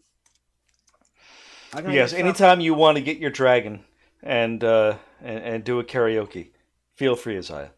Yes. And you can sing for me since I can't. I tried to. You absolutely cannot, Geek. No. Can't carry tuna in a bucket. Imagine in a red dress. Ooh, lady in red. Was that from the 80s too? Maybe so. Probably. Roxanne. Oh, Roxanne. Lady in Red is one of the songs that gets played on Bubble Puppets. Oh yes, yes. Oh yeah, Bubble Puppets. If you're not following Bubble Puppets, is the best, worst kept secret on YouTube. It's just a song and dance. Twitch. It's on Twitch. It's a song and dance puppet show, as it were, because they actually use the real, actual copyrighted. You know who else is on Twitch? Both Random Geek and Marty Abernathy. And Tabby the Wolf. And Tabby. Oh, Marty Eppenderson. Oh yeah, Marty Abernathy. To stuff on Twitch. People keep telling me they want to see certain things on Twitch, and I need to make them, and I just haven't gotten around to doing that because I have other stuff going on in my life. Yeah, which is fair. But which is why yesterday I just you know what? No Joe McClory, no red wine. That song is mediocre at best. I've been listening recently. Stay close to me. To you. Red wine. But I never. But didn't she say you had to go, Isaiah? I'm worried we're keeping you. Please don't let us. Please don't let us keep you here with like 80 songs. Like never gonna dance again. Guilty feet ain't got no rhythm. Oh man, now I'm blanking on the rest of the lyrics. What about the only good thing about the 80s was fucking on a train. Tom Cruise. Oh, okay. I don't know about that. This is thrill of night. Doom, doom, doom, doom, doom. That's the classic one, yeah. Door slam. Yeah, but yeah, as I say, if you need to like go, don't let us keep you as a word, because we can like sit here and just like talking about like 80 songs all the time. Interesting results for Lady in Red. There's like the 1984 movie The Woman in Red, or is that a night? Yeah, no, directed by Gene Wilder. Okay. Have you guys heard that the singer The Weeknd, or The Weeknd as I call him? He made a song that was kind of 80s, or at least it was like stylized as 80s. Don't know. Okay. Anyway, see you guys later. Singer The Weeknd, Canadian singer. Yeah, he's from Canada, just like Avril Lavigne's from Canada. And apparently he hurt his face at some point. Just Googling him, he came up with face bandages. See you later. Later. Bye, Isaiah. Nice to chat with you. Take care, Isaiah. Geek on. Bye, Tavi. Space it up. Yep. Speaking of like Twitch, and then we still talk about like Amazon and the corporate towns. This is something that I wanted to like mention yesterday on my stream at the beginning of it. The new thing that Twitch is doing of boosting a stream, as it were, which used to be a thing already, but like the viewers, they can boost their favorite like streams by using. But now it's turned into raids where they hurt people by going in. And no, that's something else. No, this is a new mechanic. They're going to roll out this like boosting thing. Okay, I found like a tweet that I quote tweeted on it that like kind of covers it. What they're trying to do. We're going to roll it out this soon. Basically, viewers of a channel can then pay like you can start paying by as little as $1, but you can also like pay $3 for 1,000 recommendations. And it's just to boost the channel in the recommended channel thing on an algorithm on Twitch homepage and on the sidebar of Twitch is the word, because whenever you're watching Twitch and there's a sidebar of the follow channels of all those channels that are live right now, you can hover the cursor over to find out what the stream channel is or what they're going on about. People use that sidebar. I don't know how many people use that sidebar. I kind of like notice. I do notice it on my side, as it were, and sometimes I check to see if like how many of my channels that I follow that are live. There's a lot of channels I follow that I don't watch though, but I wanted to like check to see if my friends are live. It's like, oh, there's like my friend Captain Wolfus. There's my friend Lynn Wu. There's my friend Sarah Brett. So I'll open up that. What's tab it like having friends? I don't know. I don't have conservative friends, so I don't know what that's like. But then below the follow channels on the sidebar, as were, but also this is on the front page, as where it's recommended channels. Like on the front page, you'll get the carousel, and then below that it's like channels we think you will like, as were. So those are the recommended channels features, as were. This boosting system boosts this stream, as were, for as little as 99 cents. You can boost this channel by 1,000 recommendations. I don't know what the fuck that means. But for $2.97, you can get the boost to the channel with 3,000 recommendations.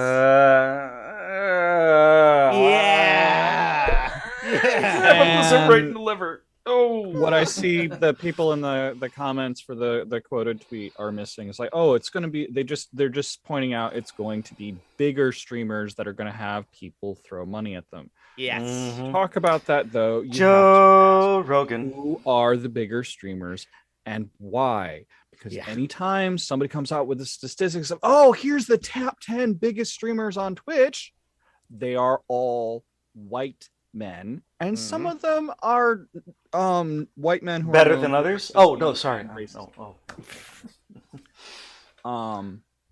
What? Better than what? I missed a joke there. Yeah, I was being sarcastic and saying that white men are just better. That's why they happen to succeed more. It's a meritocracy. That's why Joe Rogan is the best. Which is what like it, okay. So it's particularly like women will get in on these conversations, and I think the racial aspect gets missed a lot. Yes. Well, I mean, we do talk about it occasionally with Karens calling the cops on black guys. I mean, yeah. But I mean, like particularly when I see these conversations, it's a lot of women that speak up, and it's a lot of white women that speak up and say, "Hey, why aren't there more women on the platform?" And I notice you have to hunt harder to see the conversation about, "Hey, wait a minute, what about the racial aspect of this?" It's sort of like a gay and the gay politics, how it almost always ended up being white gay men leading. Lesbians and black gay men and trans people always got left behind. Well, is it really white gay men leading, or white gay men making the covers of the newspaper articles? White gay men being allowed to lead might be a better way of putting it. Right. Yeah, that's a good point. Yeah, it's like the most acceptable, the most closest to normal.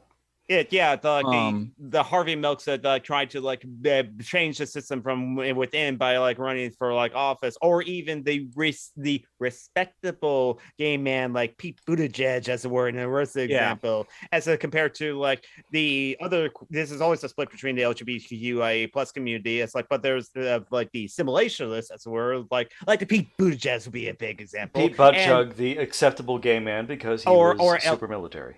Or Ellen DeGeneres as well, the acceptable like lesbian as well, as opposed to like the liberationists like Marsha P. Johnson and Sylvia Rivera, who said, "No, this is who I am. You all have to accept us." As a word. And then when people when mass media wants to talk about queer history, they bring up Harvey Milk, who was white and wanted to do the whole political thing, and look how horrible it was that it was horrible that he was murdered. And honestly, Harvey Milk was brave. He was amazing, but he was not the entire story. He was a small portion of the huge, diverse queer community. And then, how many people have heard of William Dorsey Swann? Not me. Oh, I need to look this up, and you have to. Never heard of him. Go nuts, Tevi. Go nuts, Tevi. All right, let's look up William Dorsey Swann. William Dorsey Swann is argued. You can't get milk from a swan. I don't get it. He was a gay liberation activist and arguably the first drag queen. Oh, and let's see. This is William Dorsey Swann. That doesn't sound German, because I would bet there were drag queens in Germany back before the fascists took over. Oh wait, this article doesn't have pictures. Okay. Let's see. I'm going to see if I can't. Okay, first I'm going to go ahead and enable share so that if you want to share, you can. Okay, that's okay. So if you find something, you are going to be able to share. The Nation isn't always perfect. In fact, I think it might have a slight. It's got two ends. So wow, they look fabulous. Because there, you get an actual fabulous picture of William Dorsey Swann there with that article in the Nation. Black, right on top. drag or trans, and fabulous AF. Yep. And America's first drag queen, maybe not the first drag queen. And I'm reading off the Nation article. He was born in Maryland in 1860. He was a slave during the Civil War. Born in Maryland, Swann endured slavery, the Civil War, racism, police surveillance, torture behind bars. One of the things I was reading, so they like the places where William Dorsey Swann and other like black queer men would meet got raided for being brothels, and all kinds of horrible shit happened. Okay, absolutely rocking it with period appropriate dress. Yeah, in 1896, he was convicted and sentenced to 10 months in jail on the false charge of, quote, keeping a disorderly house, which was a euphemism for running a brothel. Or for being gay, or for pretty much anything they wanted. What? Or for being gay, or for anything they wanted. It was sort of like loitering or jaywalking. Yep.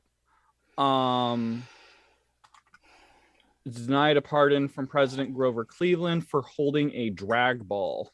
This too was a historic act. It made Swan the earliest recorded American to take specific legal and political steps to defend the queer community's right to gather without the threat of criminalization, suppression, or police violence. Well, it was the gay 90s. Yep. That was the actual term they used, and it meant the happy 90s because the economy was good. It didn't mean don't get me started on the economy. I gotta research that further. From what little I know, Bill Clinton fudged the numbers in order for the no. The gay 90s referred to the 1890s. Oh. Man, which is when the Swan lived. It was in the 1890s. Okay. And just from the Wikipedia, which this is citing, where is it citing that he was born? He was born the fifth oldest child in a family of 13 children enslaved in Hancock, Maryland. So near Steve. Oh, this is actually from somewhere in the Nation article that I was reading. He was freed by Union soldiers after the Emancipation Proclamation went into effect on January 1st, 1863. Wait, but the Emancipation wouldn't have applied to Maryland. Unless, I don't know. I mean, there's technical. I'm sorry. Keep going. Yeah. I'm lost now. I don't know. Okay. But yeah, and he organized a series of balls in Washington, D.C., called himself the Queen of Drag. Really? And most of the attendees of Swan's gatherings were men who were formerly enslaved and gathering to dance in their satin and silk dresses. I mean, wow. So the whole thing of drag culture in the first place is not black enslaved, formerly enslaved, black totally queer liberation. Wow. It is like fuck this slavery bullshit. Black queer liberation culture to begin with. Wow. Called himself the Queen of Drag. That is amazing. All right, I'm marking this like article for me to read on stream eventually. And so that's like when you see the way like like Harvey Milk gets a movie made about him and everything. Yep. And Sean Penn this won guy, the Oscar for that. Even though he's got basically a stub of an article, that would be a fucking awesome movie. This guy, he's fucking amazing. There's all kinds of stuff going on. Called himself the Queen of Drag. I wonder about the pronouns and so on, but yeah, which is like. Sometimes we can find out the things about like people where they like don't see themselves as a man, don't see themselves as a woman. I'm remembering from what I heard from Doug Markson now about like other civil rights liberationist activists who happen to be also queer. So like Swan is the subject of an upcoming nonfiction book, The House of Swan, where slaves became queens. Nice. I missed that part. That'd be cool. Oh, at least maybe that's already out because the article was written a while ago. The House of Swan is the name of the book. It's upcoming, according to Wikipedia. It's going to be published by Picador sometime in this year. Oh, cool. That's news. Oh, the term drag queen comes from British theater slang from the 19th century. House of Swan, where slaves become queens, by Shannon Gerald Joseph. The book is the untold story of William Dorsey Swan, a former slave who becomes the world's first self-described drag queen. And the book is it's like so there's a good reads about it. So the book is out. There's going to be like a upcoming. So yeah, there's going to be a book about it, or will be soon. Yeah. The term for drag may have come from grand rag, a term used for a masquerade ball. For a what? Masquerade ball. Fancy. Oh, yeah. Masquerade ball, yeah. And thus a grand rag queen would be, okay. I mean, that kind of makes sense. Okay. There, Puppy Doo? I don't know if you can hear it. The dog is, I think, barking in his sleep. Barking in his sleep. My dog, Adria, I'm going to go check on the pup, make sure he's okay. Yeah.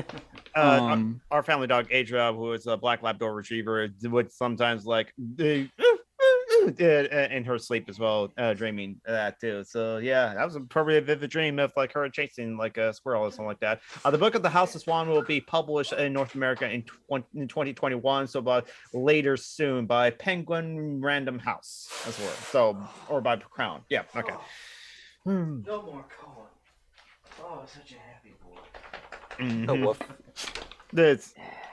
The Wesley's no longer wearing the cone of shame. Yeah, I wanted to liberate him just for a little bit. Happy he's Wesley. such a sad boy when he has to wear his cone. Mm-hmm. And yeah, Lynn, he was all William Dorsey Swan was just all kinds of awesome. Mm-hmm. Yeah, but even when people talk about when people 100 talk years about earlier, the forerunner of Stonewall, Swanwall. When people talk about any kind of liberation, such as queer liberation, women's lib, or like radical disability politics or anything, Black people get written out and white people get written into the foreground, particularly by media, newspapers, and such. Black bodies are inherently revolutionary, violent, outsider. Alien. Well, look at what happens when you try to train an AI using stock photo collections. Mm-hmm. Or just try to make a soap dispenser. Yeah. Yep. Mm-hmm.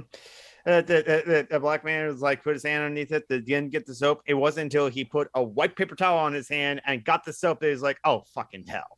Yeah. That's an example of the sort of unintentional. No, nobody says that the engineers who designed the thing said, I can let Schmur use this soap dispenser. It's just that they designed it and they never thought to ask about or test using it. That gets into Michael Harriot over at The Root. Mm-hmm. He makes a distinction between racism and white supremacy, where racism is an intentional act and white supremacy is all these other things that are baked into social institutions. I would have put it the other way, honestly. The engineers either way, I get the distinction, but yeah.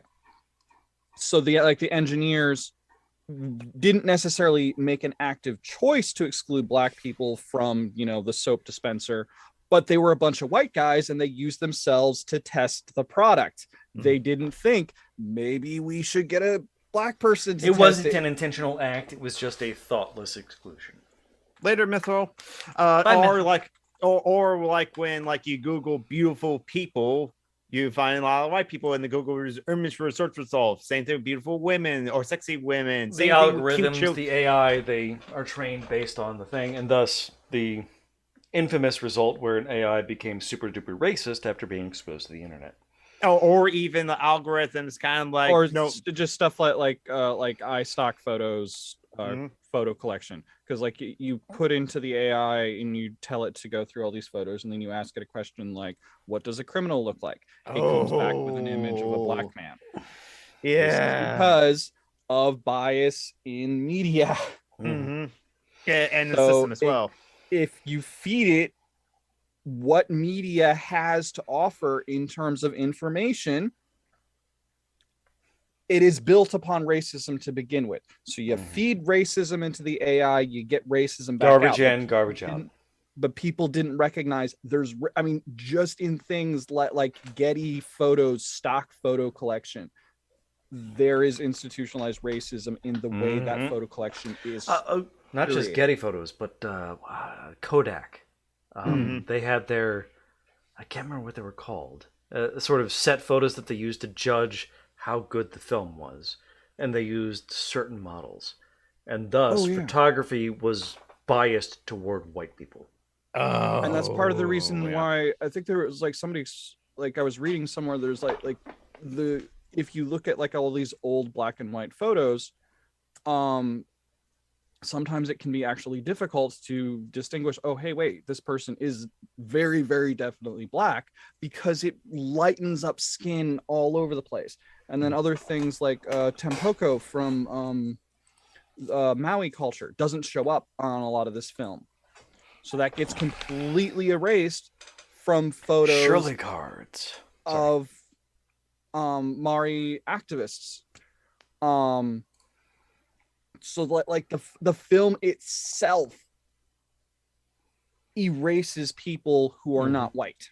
Yeah, because originally the film used certain specific chemicals that were intended to respond to certain colors in certain ways. And the Shirley cards is what I was thinking of. Kodak, the main producer of these chemical films, used specific models, literally women, and they were called Shirley cards because women are named Shirley.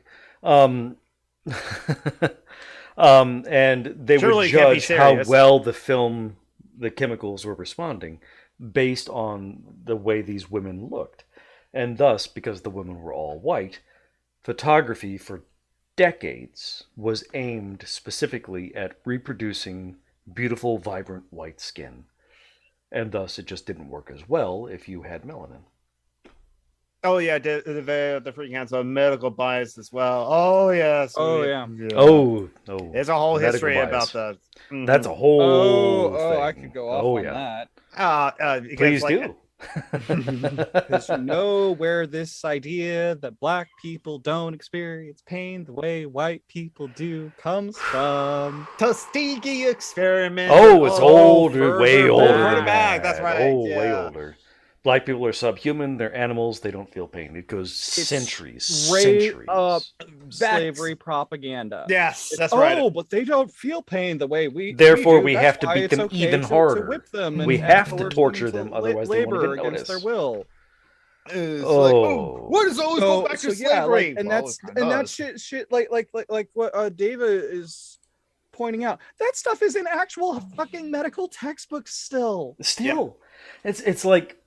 Liberals, they only go to Tuskegee. Why don't black people trust doctors? Because of Tuskegee. That was a fucking century ago. I don't think black kids are saying, because of a century ago. No, they learn that shit because that's still happening today. Yep. They go to doctors today, and those doctors do racism on them today. Mm-hmm. It's infuriating that they say, racism is a thing that happened in the past. No. Oh, yeah. Now. Even MedTech uses red sensor that it's massively skews the data too. Yeah, exactly. Because again, it's like the spaces of where these technologies are built, or the medical industry. It's just it's when there's spaces that's heavily white, or there's white supremacy all around us. Yes, it's a thing. There's someone argue me there wasn't, but but fuck that person anyway. The white supremacy is everything, so it's going to be very biased. For white people and against black people of color, and this is why they have this whole problem. So it's just sometimes it's like we already mentioned, sometimes it's an active thing as well, but other times sometimes it's just not examine, or people not realizing that they're biased, or not realizing that maybe should rethink things, or maybe should work on being anti-racist, something like that. They just or maybe they even go to the full I don't see color is kind of bullshit too, which is very problematic. Stephen Colbert. Mine does, Lynn. Mm-hmm. You want to have a conversation about racism and medical? I'm gonna give you a yikes one. I don't know if 3 white people are the best to have that conversation, but feel free to go off. Drapetomania. Drapetomania. Black people wanting to escape slavery must have been insane, because why else would they want to escape slavery? It was actually apparently, I'm reading the Wikipedia article. I mean, the in guy the 18th and 19th centuries, that was a legitimate medical diagnosis. A black person trying to escape slavery must be clinically insane. Mm-hmm. I mean, it's along the lines of a Freudian saying that if you don't want to have sex with your mother, you must be insane. From the Wikipedia article, I'll see what the Wikipedia article is citing. As late as 1914, the 3rd edition of Thomas Lathrop Sledman's Practical Medical Dictionary included an entry for drapetomania defined as vagabondage, dromania, or an uncontrollable, and I'm quoting, so I'm using this Thomas Sledman's language, an uncontrollable or insane impulsion to wander. And that site started in 1851 under American Division Samuel for that is the book by Thomas Lathrop Stedman.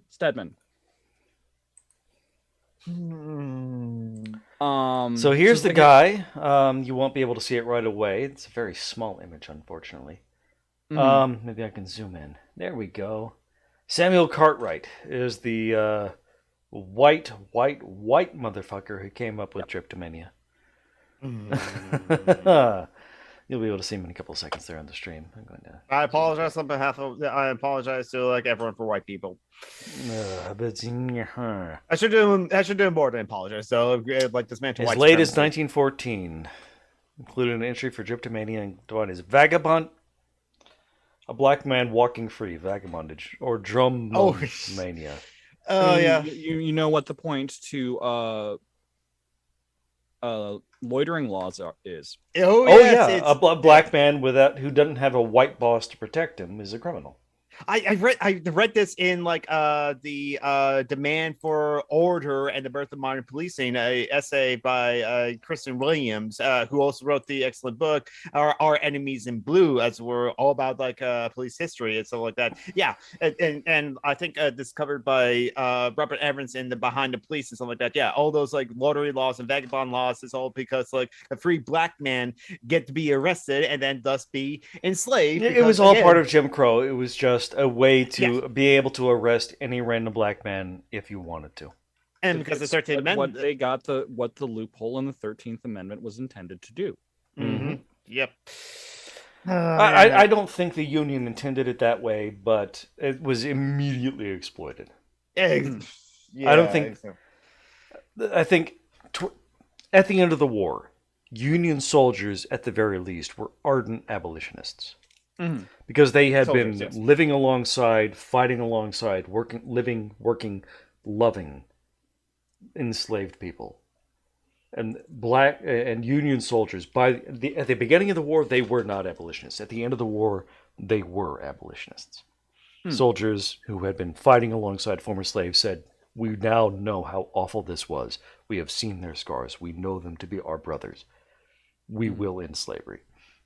So I don't think that the 13th Amendment was intended in that way. Yeah. I think it was abused in that way. Oh, for sure. Once you get the white supremacists loopholes up anyway, then they quickly take advantage of that whenever they could. It was a liberal give a white man an inch and he'll take the whole damn continent. Yeah. Yes.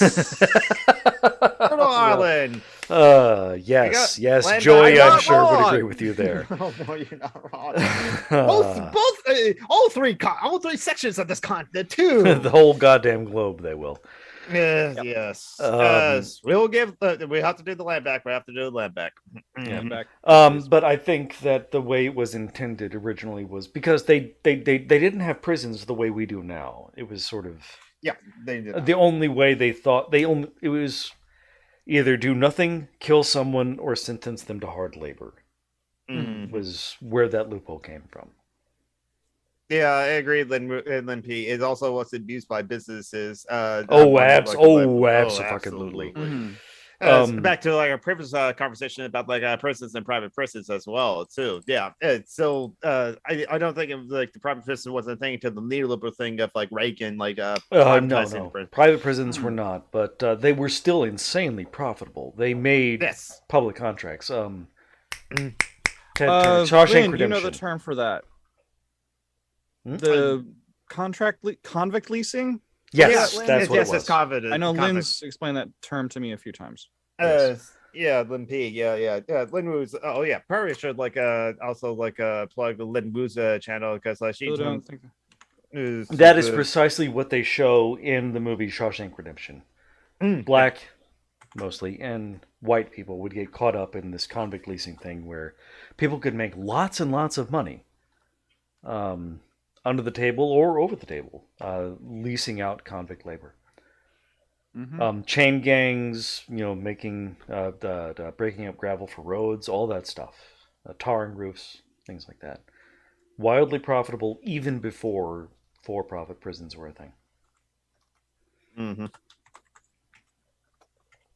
Yep. No, it's just that the private for-profit prisons eliminated the unnecessary overhead and bureaucracy of having to deal with the government. And even when you don't have people like, oh, but if we end the for-profit prisons, it'll be better. It's like even when you don't have the for-profit prisons, the government-run prisons still use prison labor to do a bunch of state labor. It will be slightly better without the profit.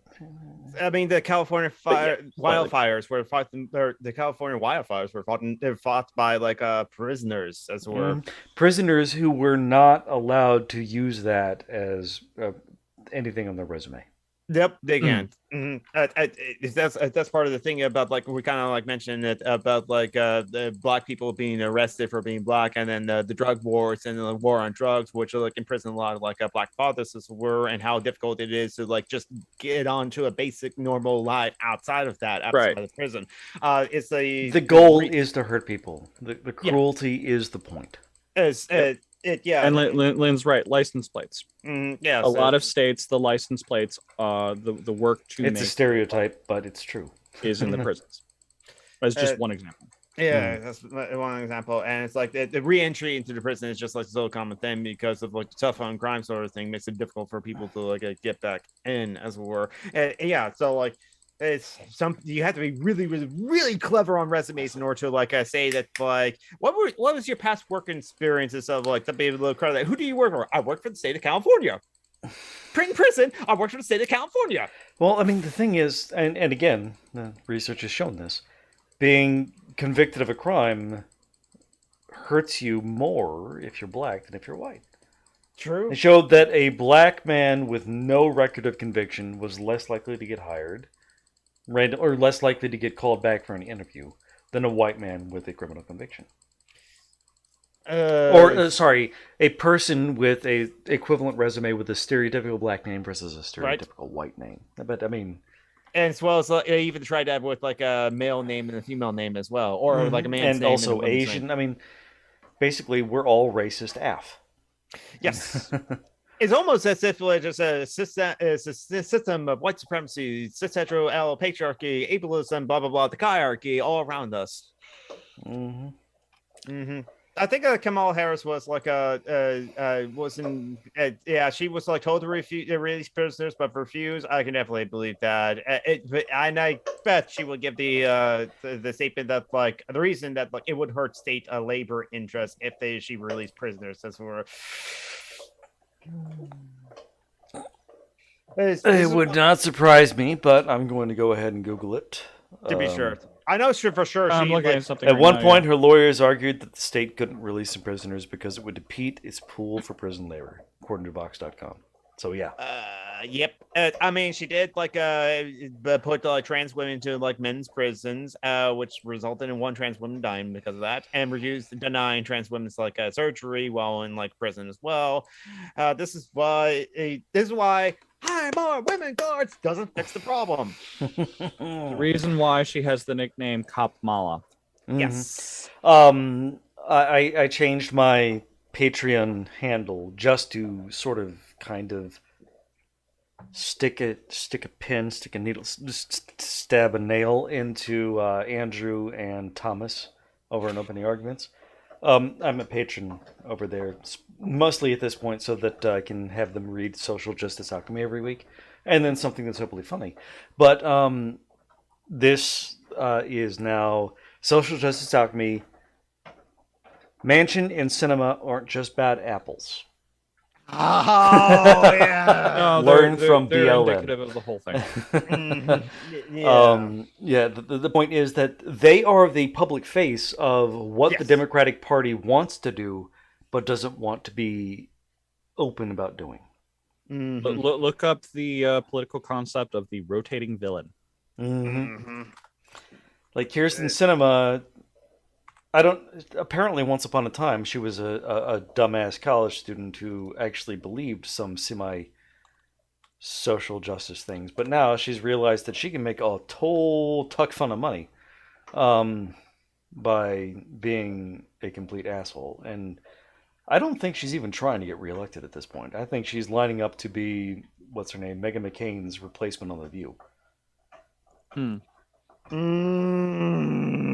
is probably a much cushier job with less stress and more money. In which she can be her cute bisexual asshole self without getting criticism for it. Yeah, I found a Salon article from 2009 about like the rotating villain concept, but because I did saw a quote that someone like shared on like Twitter, that like I did as I said over before, a Democratic senator aide on the condition of anonymity said there's about like 10 other like Democratic senators that would also like be against ending the filibuster, wanted to like reach across the aisle for bipartisanship, and they're letting Manchin and Sinema take the heat so that they don't have to, so they can pretend to be further left than they actually are, because they like getting the money. They like saying, hey, no, I'm totally going to support those guys. I'm going to let them take the blame.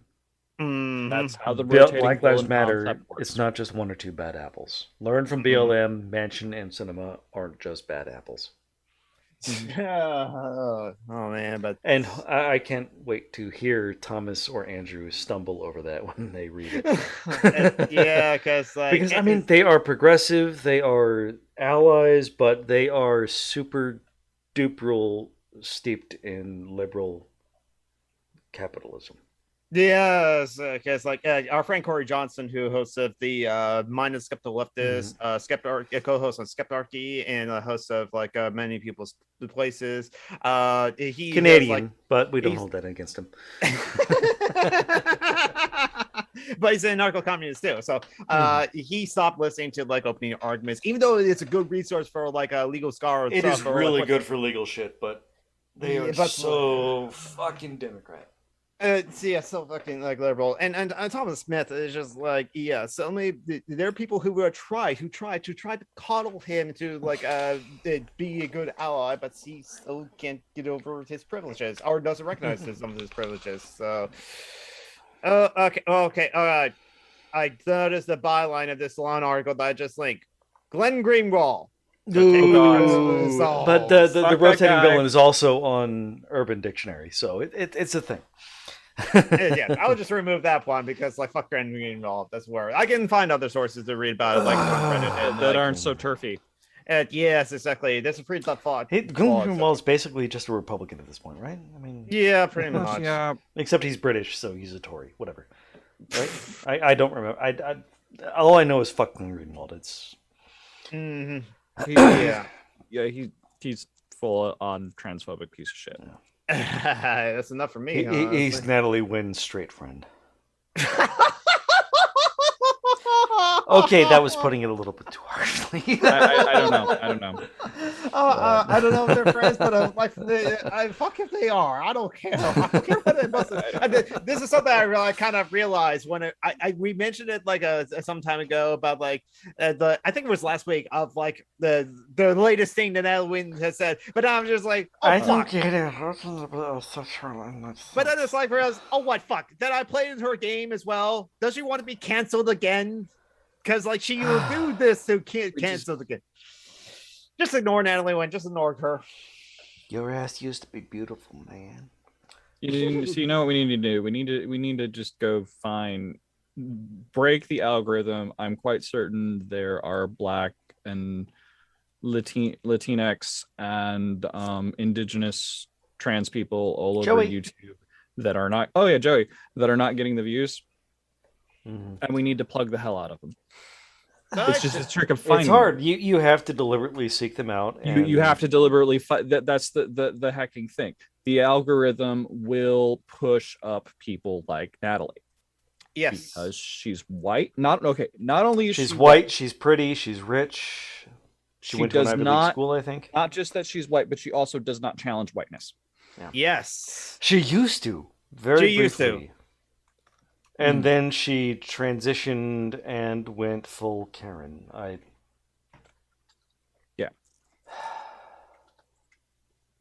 For a little while. Unfortunately, a thing that happens with a. Does Joey actually have a channel, or Joey, the Indigenous Heretic at least have a Patreon? So if you want to support or find out like the work that like Joey Fire Lame Deer is going to be working on when they eventually like get to it, and which they have disabilities too, so it's just like being like a content creator while like doing all that sort of stuff. And of course, you have the link right there. I love you, Geek. Jonathan's awesome like that.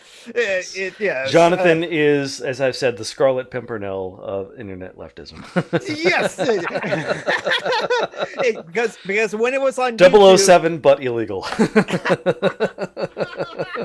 Because I was like, because like Ron Broadway would be like, oh, I'm going to watch this live stream between I'm going to watch this. Oh, look, there's Geek. Between Owen McDonald and like I forgot the feminist one, the feminist heretic, or so where it's like, somewhere to Geek, are you in every single like leftist chat and YouTube? I mean, basically that's how this started. Was that Geek was everywhere I went, so I said, hey, can we chat? Yes. Well, it was also like it was the second week in a row you got migraine, so I didn't have the spoons to prepare a week. I don't even know like where to go for like leftist stuff these days, because I mean, there are leftists on YouTube who are genuine. Some are anarchists, some are ML, and they're okay, and some are Vosh. But there's plenty out there. It's just they're hard to find. And then there are some who are.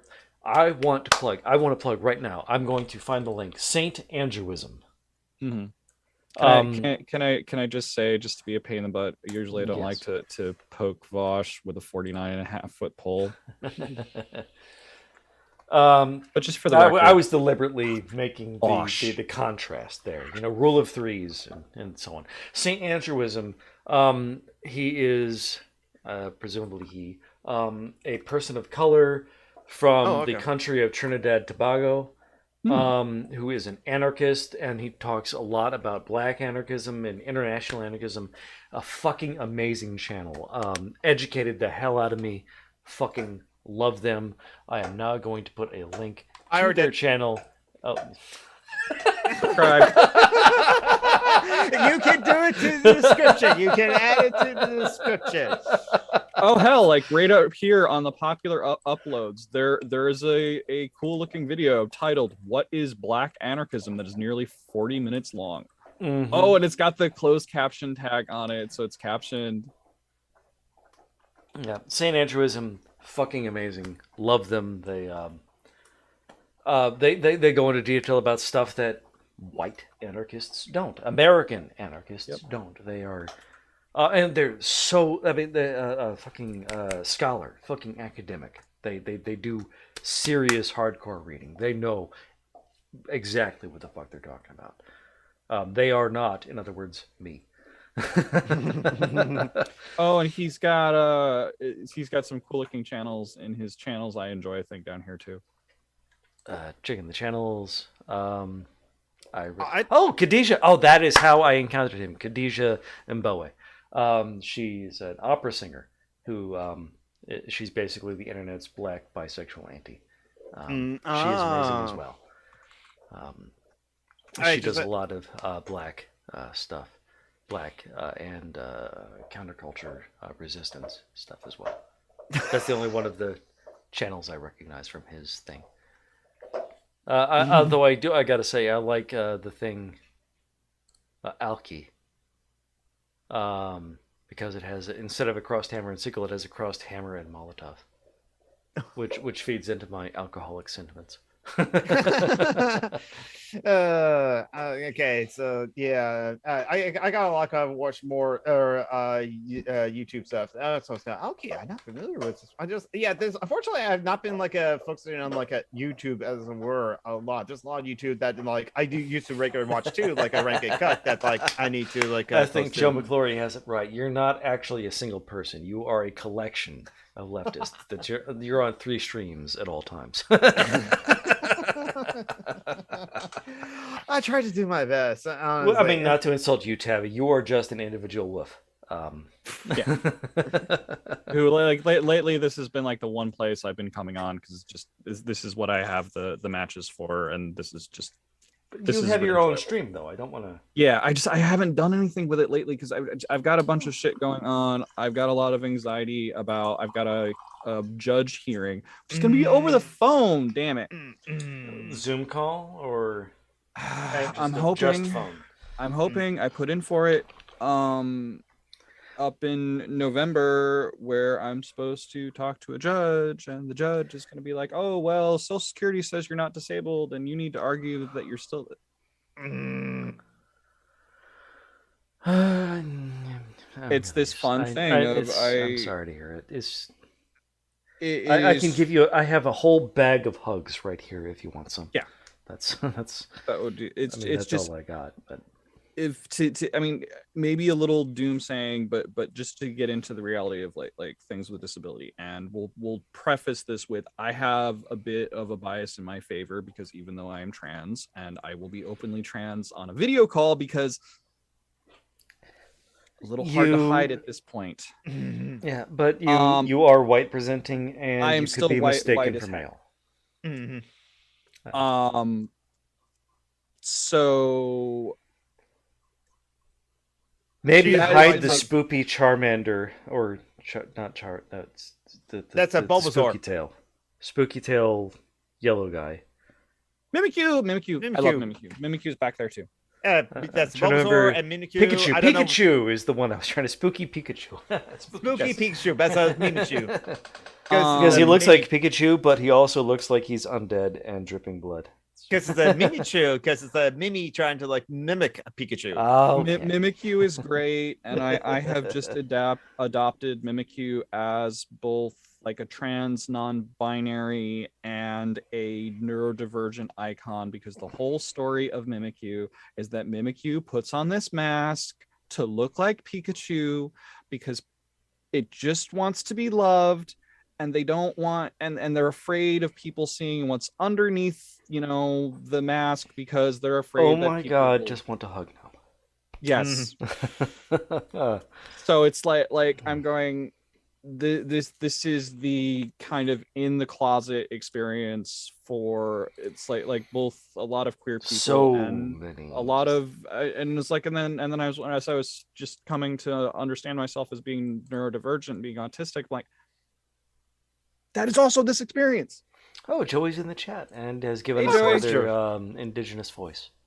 And the Free Council, that is terrible. Sucks. I hate it when my friends are getting denied disability and getting denied the services that they definitely need. To put it in the way I like at one point I was putting it to Kitten, it is this horrible thing of I have to go to a hearing where a person who has no medical experience and no experience of your life, no experience of my personal life, no experience of just disability studies in any general sense. Like one of my friends who is now finding her body is messing with her in ways that she is effectively disabled, and is almost certainly from an incredibly rich, privileged white background. White, yes. I'm not sure about the rest of it. Well, rich, privileged, definitely, almost certainly white. Oh, about the judge. Because to be a judge, you. Oh, we're talking about the judge. We're talking about the judge. Okay, that's what I meant. Yeah. More than likely, does not understand the experience of being disabled, does not understand or appreciate the consequences of telling me that I'm not disabled and be like, oh, we're just going to cut you completely off of your benefits, and we're going to tell you that, oh, all this money that we gave you up from they're going from like December 2020 to now, because that's how long this process has been taking. Through different appeals. Well, it's only been a year. I mean, what could happen in a year? It's not like you would die of starvation in a year. I mean, what I'm explaining is they started this review process back in December of 2020. So what they're saying is if that I eventually, if I fail, can't I go through all the appeals and I run out of appeals, I'm supposed to owe them all that money. You owe them all the court fees. And owe United Healthcare, who manages my Medicare account, all the money for that. Punish the poor people. On top of no longer having any money to have rent. I mean, it's exactly like the Texas thing where they said anybody can sue an abortion provider if they provide an abortion. The abortion suers, the asshole Republican voters, can get all the money they want, but it doesn't work in the other direction. If the abortion provider wins, none of the fees. Exact same thing for you. The system is designed to punish you. Right. There's no like recompense for, okay, what about all the stress and time this has taken out of my life for the government telling me you're lying, you're not still disabled? Because that is what is done. You're sent letters and you're told, oh, well, we say you're not disabled. We say that you're not, what you're telling us about this is not true, and da da da.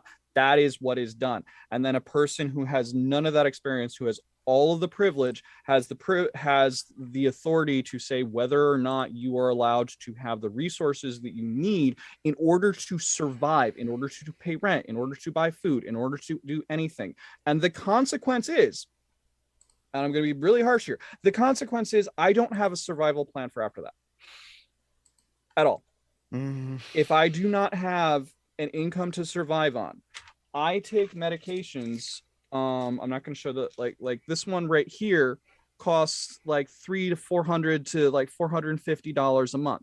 This is the medication which treats my fibromyalgia. If I don't have that, the previous treatment I was put on was opioids. This is the drug along with that's not the drug. It doesn't cost hundreds of dollars a month. That's what they charge. That is what they charge. If I didn't have insurance to be able to pay that, and then I didn't have, and the other fun thing is, like, you can't even get, if you don't have a residence, you can't easily get SNAP in most states. So, and physically, I can't live without staying on my medications for more than maybe a week or two before I will end up in the hospital. And the only thing the hospitals can do is put me on an IV full of Vicodin or something and then send me out until I am so messed up I have to go back in again. And it becomes a recurring cycle until I die of the toxicity. So yeah, I'm being really fucking harsh, but that is the reality of disability, is you constantly go through this cycle of fighting the government. And like for disabilities like mine, if you can't, and I don't have a family. Yeah. I have zero contact with my family because my family basically blew up in my face over blaming me for being disabled, blaming me for being put on morphine, blaming me for not being able to quickly find housing that I could somehow afford. This was when I was fighting for disability benefits. I couldn't get them yet because it takes forever. I couldn't get a diagnosis yet because it's fibromyalgia. It takes a while, and fibromyalgia probably isn't even the full diagnosis. I haven't been able to get everything because like I have all kinds of fun joint It's just stuff. Women making shit up. Let's be honest. So I have no support network. And that runs up into a reality that a lot of disabled people face because, like, yeah, I'm white and my parents did have generational wealth. And if they chose to do so, they could support me. They could afford to do that. But because of ableism with society, my parents choose to believe that the government says you're not disabled, then you're just faking it. That is the way my parents are, and I'm not getting any help from there. And this is why I haven't had any contact with them since 2015. And this is something that a lot of disabled people run into, is that their families were like, oh, well, you can't be that bad. You're not trying hard enough. Maybe you're just a hypochondriac. Are you really in serious pain all the time? Yes. I mean, come on. I mean, why do you think I'm playing? I mean, there's multiple reasons why I play with stim toys. One of which is I just get overwhelmed by conversations. Notice I've been playing with my mustache the whole time. What? Being playing with my mustache. Yeah. And I actually opened this like medicine packages because I just realized, no, I don't need to take these like antihistamines. I don't need that. I'm not in pain right now. Oh, I just stim with it. I say, go ahead. But yeah, I'm sitting here and having a conversation. I'm enjoying the conversation. It's like I've learned to live my life with the pain. That doesn't mean I'm not constantly in pain. Like we get done with this, I'm having a load of fun. But I'm going to be overwhelmed by the time when we're done, my body's going to do this. Oh, hey, you stop doing things. I'm going to crash and I'm going to go curl up on that bed over there with Bulbasaur and Mimikyu and the bunny.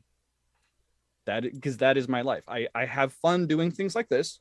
I decide to put matches into stuff like this because I don't want to live a, isolated, sorry for myself life. but then I crash. So, and also I'm self-medicating with caffeine right now. Of course, with the game cue of Mountain Dew. Yep.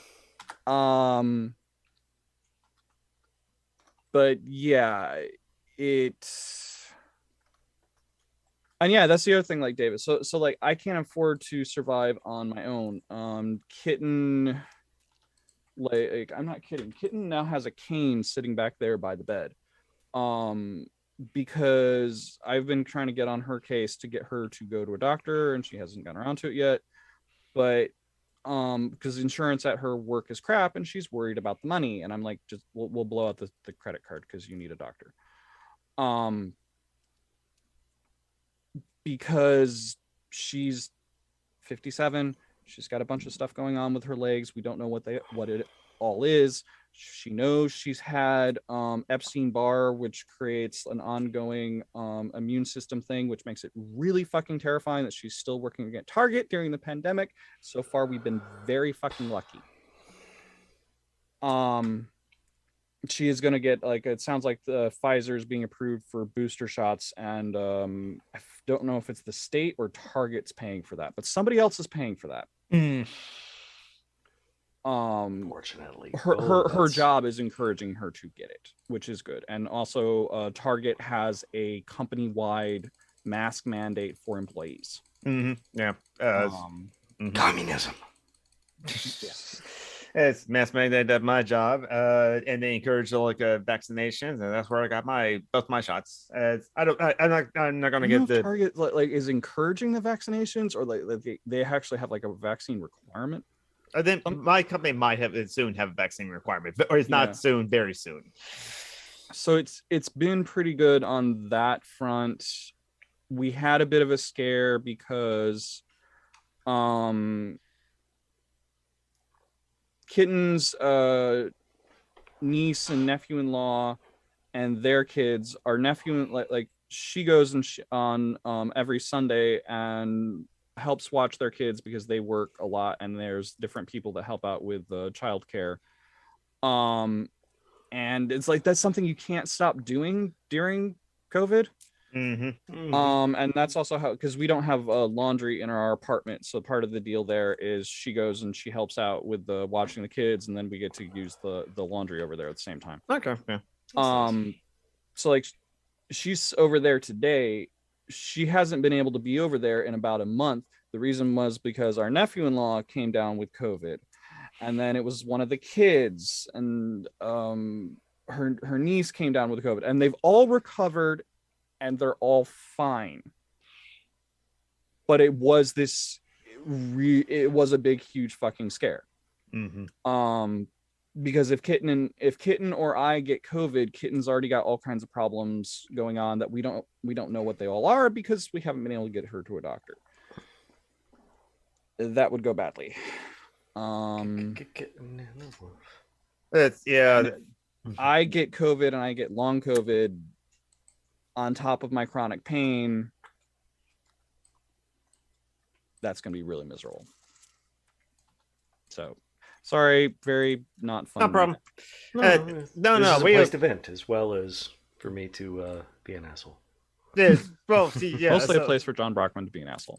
Yes, exactly. And David at the Free Council was about to say, it's like, yeah, a lot of my friends that have that problems too as well. I have so many friends with fibromyalgia. It's like I have two that I know of. It's you, Tavi, Leto, Joan Roberts. I think David the Free Council. You can correct me if I'm wrong, but I think you're describing like something like that.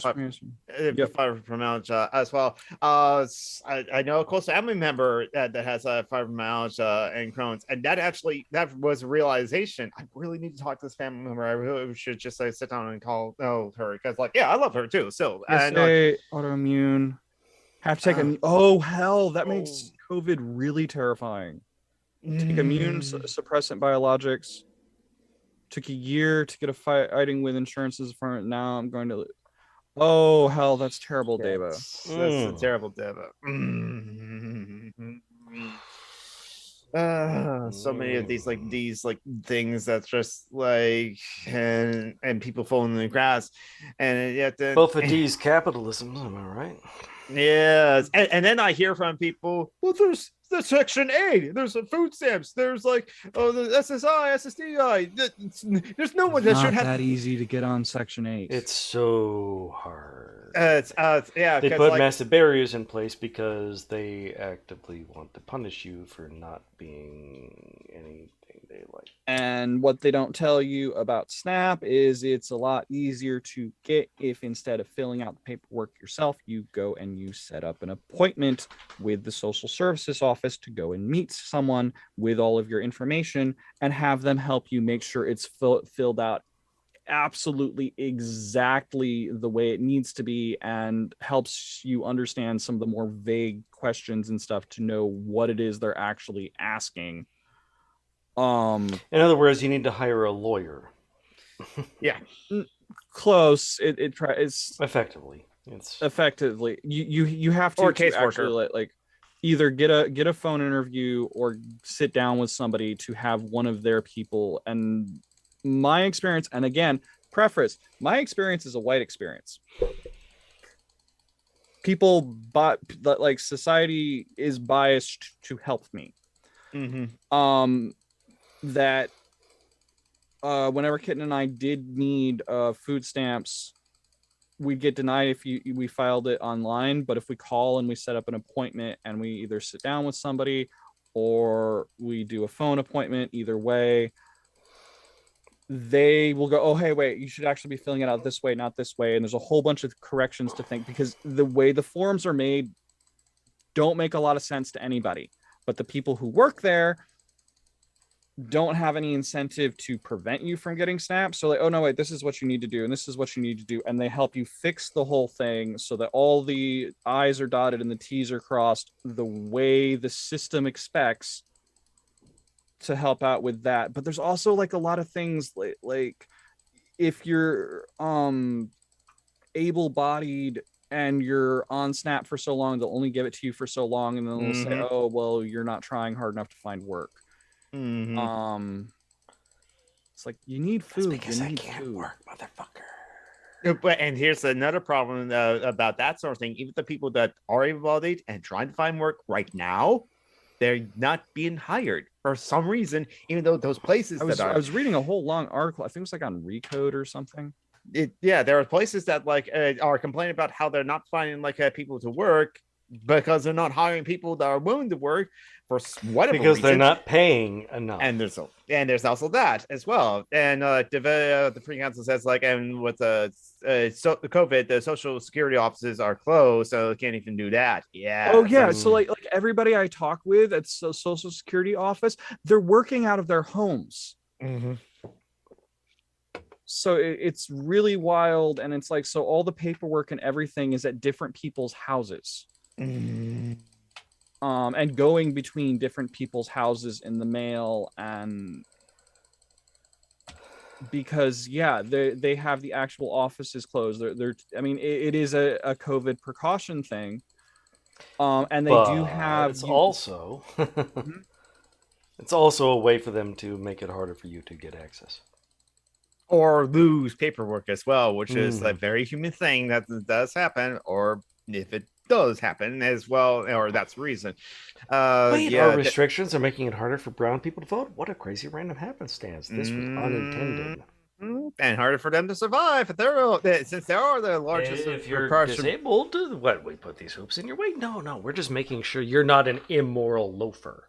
Oh, we have to put all these rules in place to prevent people from abusing the system. A line of rhetoric I heard this week, because this person is saying like, no, Section 8 is there. That's all that Dave Portal says that like she's been on the waiting list for Section 8 since 2017. It's ridiculously long, and it's ridiculously longer. Like, say, if you are single or even a married couple without children.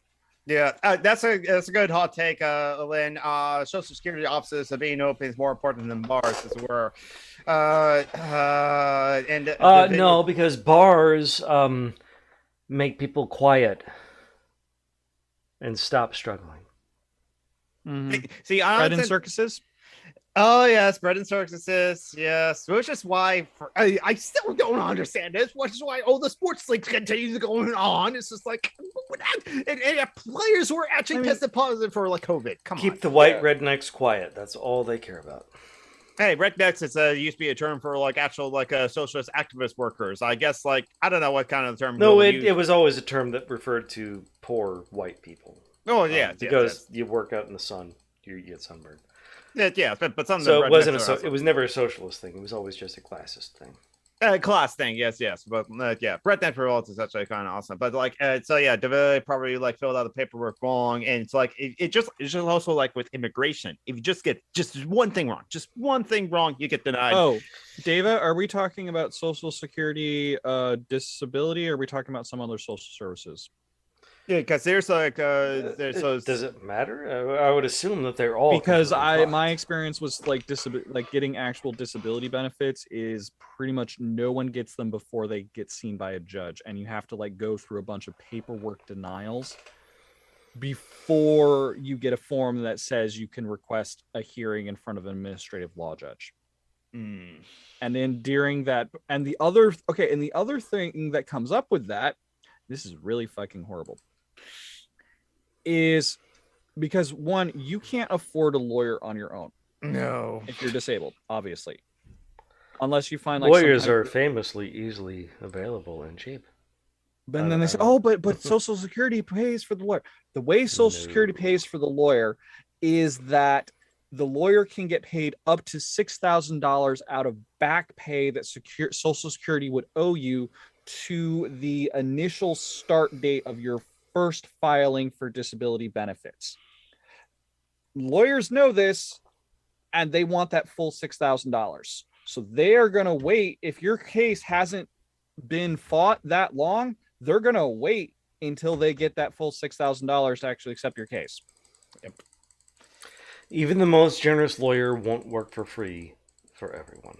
Because unfortunately, they had to like make ends meet as well. Which is whenever I talk to the Dr. Harvey in the game Stardew Valley, he always says, "I'm struggling to make ends meet. I need more patience." A doctor should not have to say that. It's a word. Capitalism. I mean, like this. Did you finish your point, Tavi? I want to go on another thing. I think I did. I'm also running out of energy. I mean, there's a reason lawyers are among the highest of professions. They are highest in depression, they're highest in substance abuse, they're highest in suicidality. I mean, there is a profession that is necessary for society as it is now to function, but so very many of them are completely aware that they are not adding social value. They are just making things work for a bad system. Yep. And those are the good lawyers that actually do want to help people as well. Public defenders, like all those others, kind of like our case of caseworkers, patent laws and something like that. But then there's also the corporate lawyers who, once they realize, like, oh my god, my job is completely useless. I don't add anything to society. And they're those corporate lawyers are the bullshit jobs. Is to push bullshit. Yeah. Yep, to push bullshit. They are there to help rich people be rich. That's all they do. That's all they are for, and they're aware of it, and thus they hate themselves. Yeah. Yeah, exactly. I just want to bring it back to like a Section 8 because like our friend Joanna Roberts, who I did had on, and yes, she's a real person. So yes, I have no problem giving her so much money, like about over $47,000 over the past 4 years. So it's over a long period of time. Okay, I was about to say that's excessive even for you. She's been waiting on the Section 8 wait list for 10 years. And still not on it. But then like someone else, like I posted this on like Facebook because for a second I forgot what Section 8 was until I like Google search it. It's like, oh, public housing. Oh, okay, yeah. The wait list is long. Landlords who refuse to rent, humiliating inspections, overstaffed work, and lack of compensation on every level. So I can see how there are passionate people that do want to help people in the system, but the system makes it difficult for them to actually help people. And like, and then you have business owners who refuse to allow Section 8 in their areas. Yes, exactly. deliver pizza for a guy who would not deliver to Section 8 housing. Kind of reasonable because it's stiffed occasionally, but at the same time, this was also a guy where we were once out of delivery, we were coming back, there was a girl crossing the street, and he said, "Hey, you like chocolate?" Were we talking about the candy? No, she was a black girl. Yeah. So, your response pretty much reflects what my. I just because sometimes I misread things, I had to ask because my brain immediately went to racist bullshit. No, it was racist bullshit. But it was the system. It's oh god, it's racist creepy bullshit. Yes. Let me tell you, Lou made good pizza. He also had some problems. Oh, that's pretty lightly. I mean, let me tell you, his grandma pizza. I had never had anything like it. The seasoning, the sauce, it was amazing. But he was a second generation Italian immigrant. What am I going to tell you? I mean, I was just thinking back to the first house I lived when I had first moved in with Kitten. The landlady's grandma once like butted into like a conversation. I think it was with Kitten. I think they were telling me the story. It was Kitten's roommate when she was trying to get the apartment in the first place. The grandma, Italian grandma, butted in and is like I don't want to rent to any black people, and then her daughter is like, "Mom, you can't be honest about that shit." Yeah, they pretty much like I don't think her daughter was any better about that, but her daughter knew you weren't supposed to say that. Mm-hmm.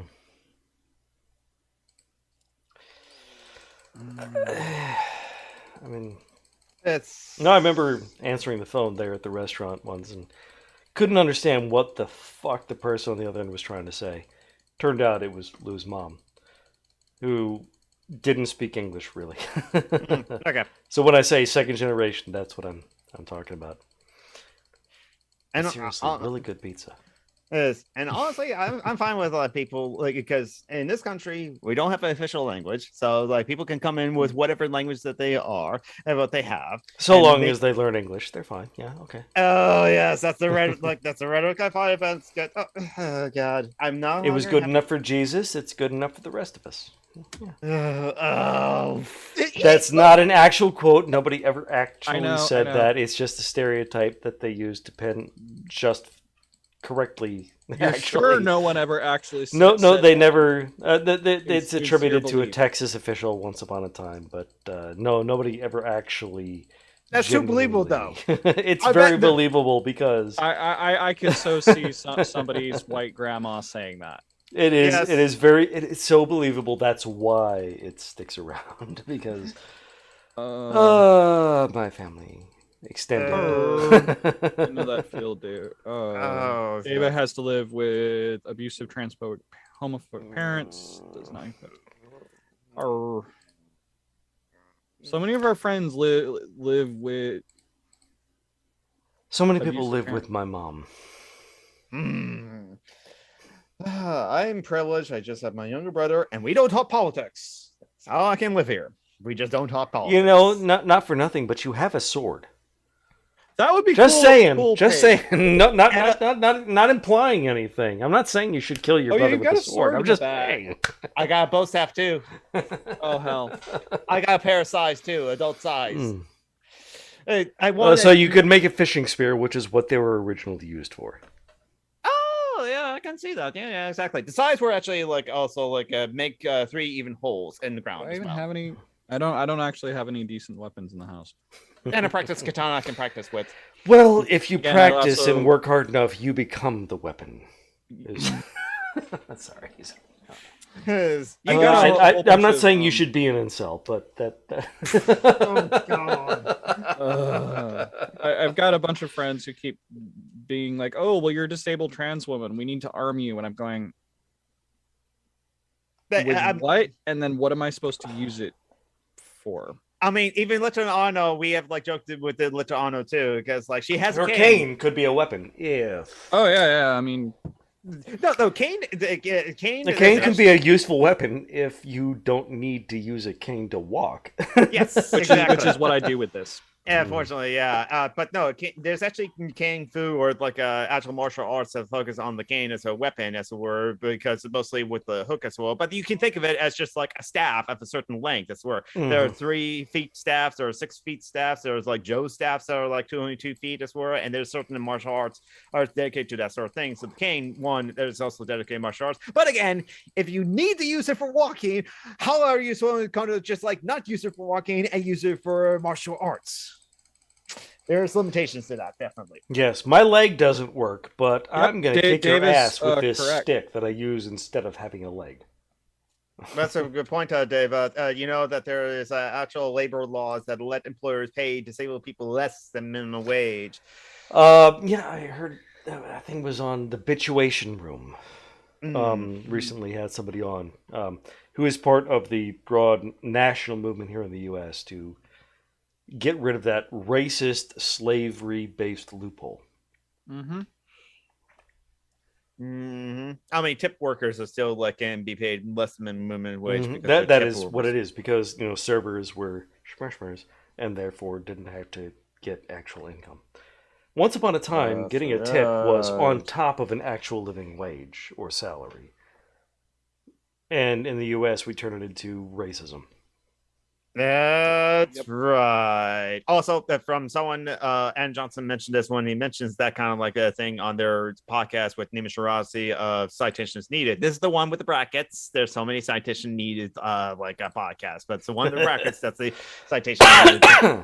It's Ann Johnson said, okay, if you're at a restaurant and you're waiting a long time to get your meal, as it were. Why is that? It's because they understaffed purposely, as it were. Saves money, makes profits, and you're still there waiting for your food. So that's why you wait a long time. That's why the servers might be bad, as it were, because all those waiters and servers are overworked and understaffed. And also, the server is probably avoiding your table because you are a complete asshole and they don't want to deal with you. But we at least try. Okay, well, my best friend's mom was that I want to talk to the manager kind of woman, not the Karen from what I've seen. More of a Becky, maybe a Becky, but definitely I want to talk to the manager sort of thing. Definitely want to talk to the manager. As we're and yeah, that is relatively common around the world, like groundhog. Yep, definitely. And yeah, I wish I could I don't play the lottery. That was actually mentioned last night, honestly, on the stream I did. Because the lottery is a tax on the poor and a tax on the people who are not good at math. Because unfortunately, poor people, the working people, think that the best way to get rich is to win the lottery. Sadly, no, the best way to get rich is to already be rich and then exploit that with your capital. With capitalism. Oh, you want to be rich? Okay. Here's the thing: go back in time and be born rich. Yes, exactly. That's the best way to do it. But if I did win the lottery, it's a lot of it, I'll pay out my taxes. I'll put a lot of it in the bank somewhere, but a lot of it, I would just give away to Phoenix, give away to Joanna, give away to anyone else that needs it, give away to the people in my charity links page. You find other GoFundMe's of people who desperately need it. Give some of it to land back. Yes, land back. No, I would turn it immediately into drugs because that's what bad people do. Mm-hmm. I mean, if I would spend it on myself, I'll finally get a gaming chair. I'll probably improve my PC or get another PC dedicated to streaming, as it were. You know how much this one actually costs, Jonathan? The one I'm in. It's probably $100. It costs your soul, obviously. It was like capitalism. 130. I think sometimes they run for 150. It's a generic brand. It's not a DX Racer. Okay. And the reason why I ended up with this is because it's less important to have a gaming chair, and it's more important to go to just office stores and test out chairs and figure out which gives you the best comfort for your body. Yeah. And but wait. I ended up with. You're at all comfortable. Do you actually therefore need the socialisms? If you're being because this is the one chair I could sit and do this in. Exactly. That's what I'm saying. You're sitting and doing the thing for a lot of people with chronic pain. It's like, well, you have, how long can you sit in this really specialized chair that you went out and you spent a bunch of money on getting a really good chair for yourself versus a chair sitting down at the DMV, a chair sitting and waiting for social services office, any of these other places. Like, I can go to restaurants, but I have to get a booth because the seats at the restaurants cause me a fuck ton of pain. So what I'm hearing is that you're lying, that you're making it all up. That's what. Hey, John Brockman, this is for you. You have a lot to make up for, cishet white man. I am the cishet white guy on the podcast. That's my role. That's what I do. No, I wish you all the chair. You should have the best chair.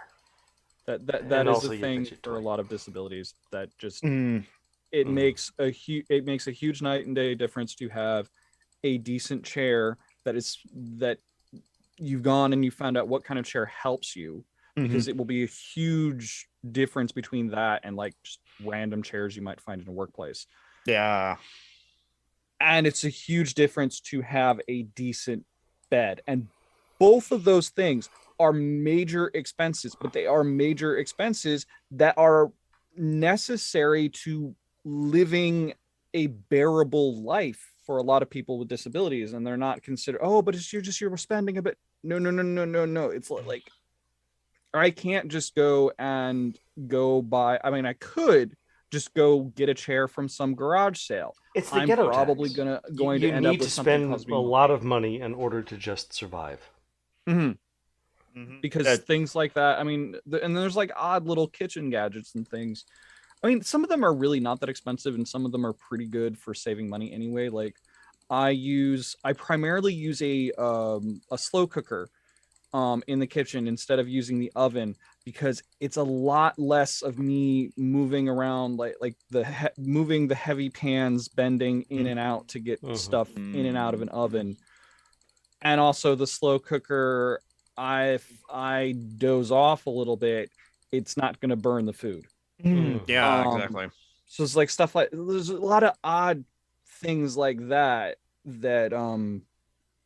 make living with a disability that much more bearable. I mean, I also Snapple and Cats or Twitchy Spoonie on Twitter has like I was in a voice call with her over a year ago, and she said like there's also another thing about like cooking and being disabled, and she's in a wheelchair, as like sometimes when you're reaching up, sometimes she has a disability about skin sensitivity, or it's like a sensory issue as it were, but like sometimes reaching up on the oven to try to like grab a kettle of like water, pour some tea or other things like that, her skin can like touch those things because of the angle as it were, and that can like burn her a little bit with 1 degree, and that's kind of like adds into the whole like cooking thing, which is why sometimes, ahoy Phoenix, how you doing, Phoenix? Hi, Phoenix.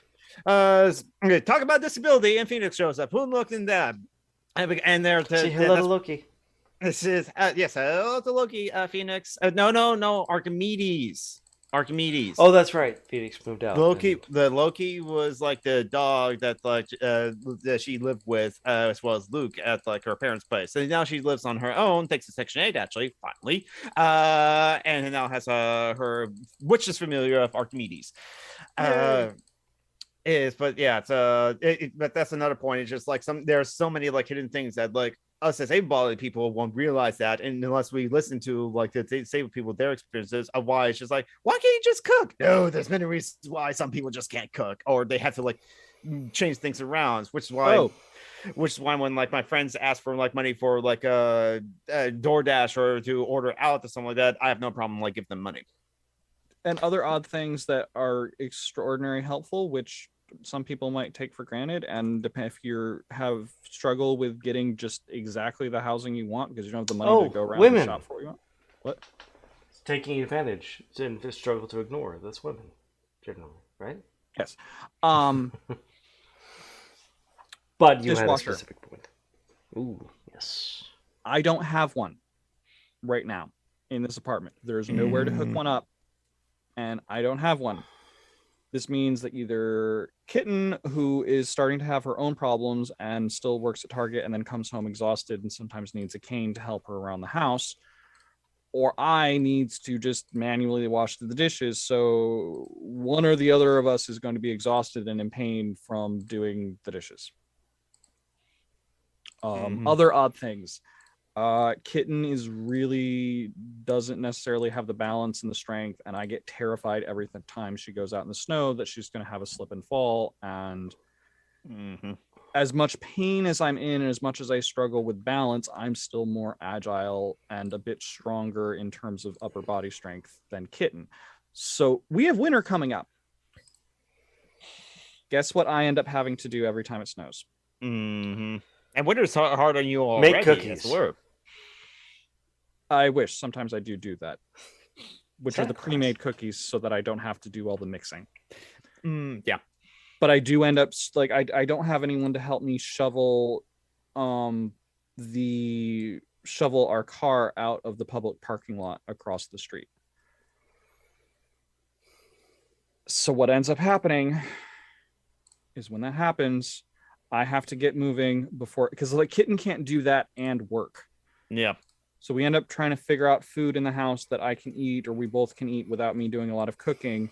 I go and I do the shoveling, and then I curl up in a ball of pain on the bed and cry. And that happens every winter. It's unavoidable because the task needs to be done for our survival. Kitten can't not work. We need the car for other things.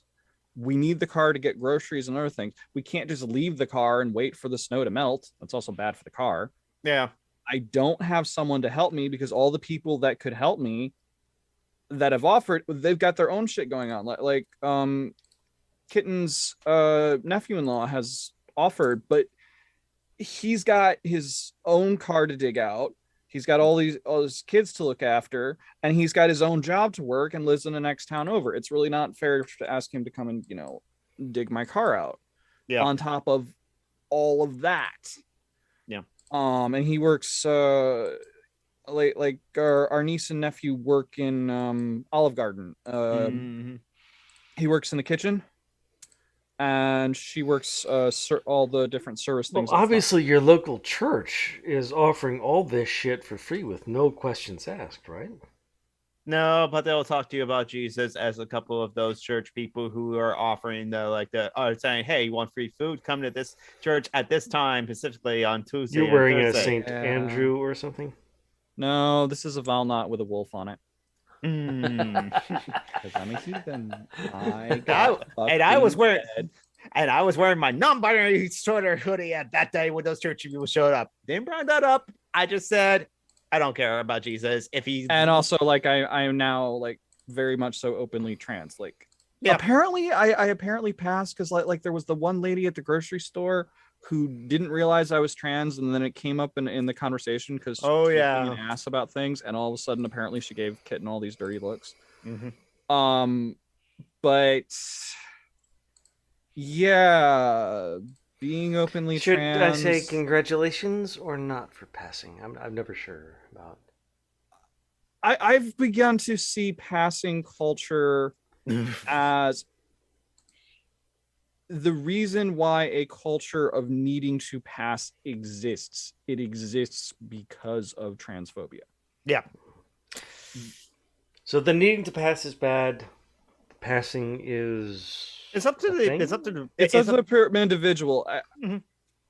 Like I don't know if anybody would agree, how many people would agree with me on this use of the language, but I think there's a difference between passing, which is for the opinion of others, and feeling good about being your own body, yourself.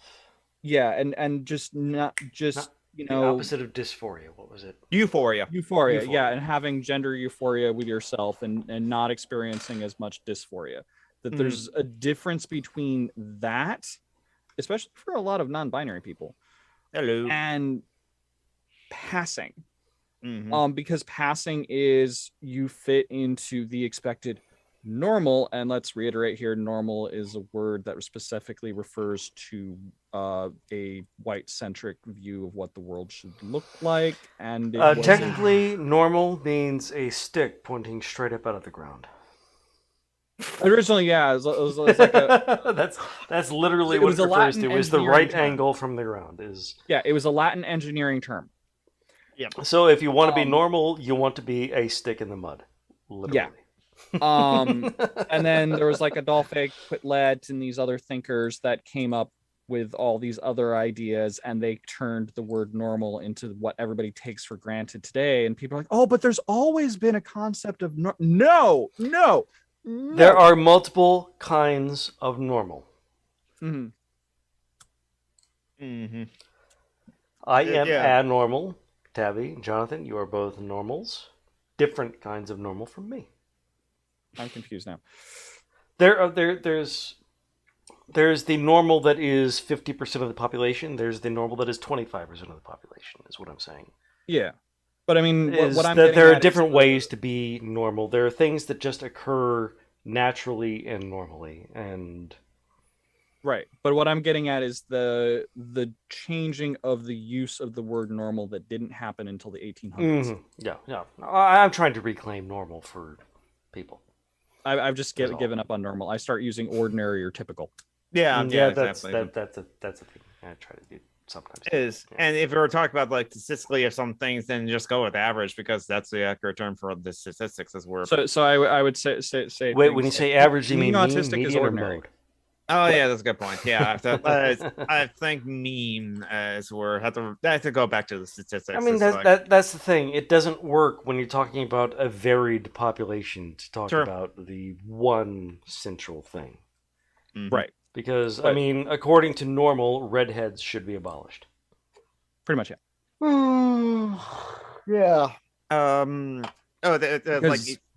I want to go touch back up Taffy, your story of how you got no help as a work. Oh yes, I interrupted and did my white splaining. Sorry. Well, yeah, of course, but I want to bring up something when I try to ask my family members to help out Joanna if she needs it, and I can't help. My older brother can do that. My oldest brother can do that actually. But I tried to ask my dad years ago.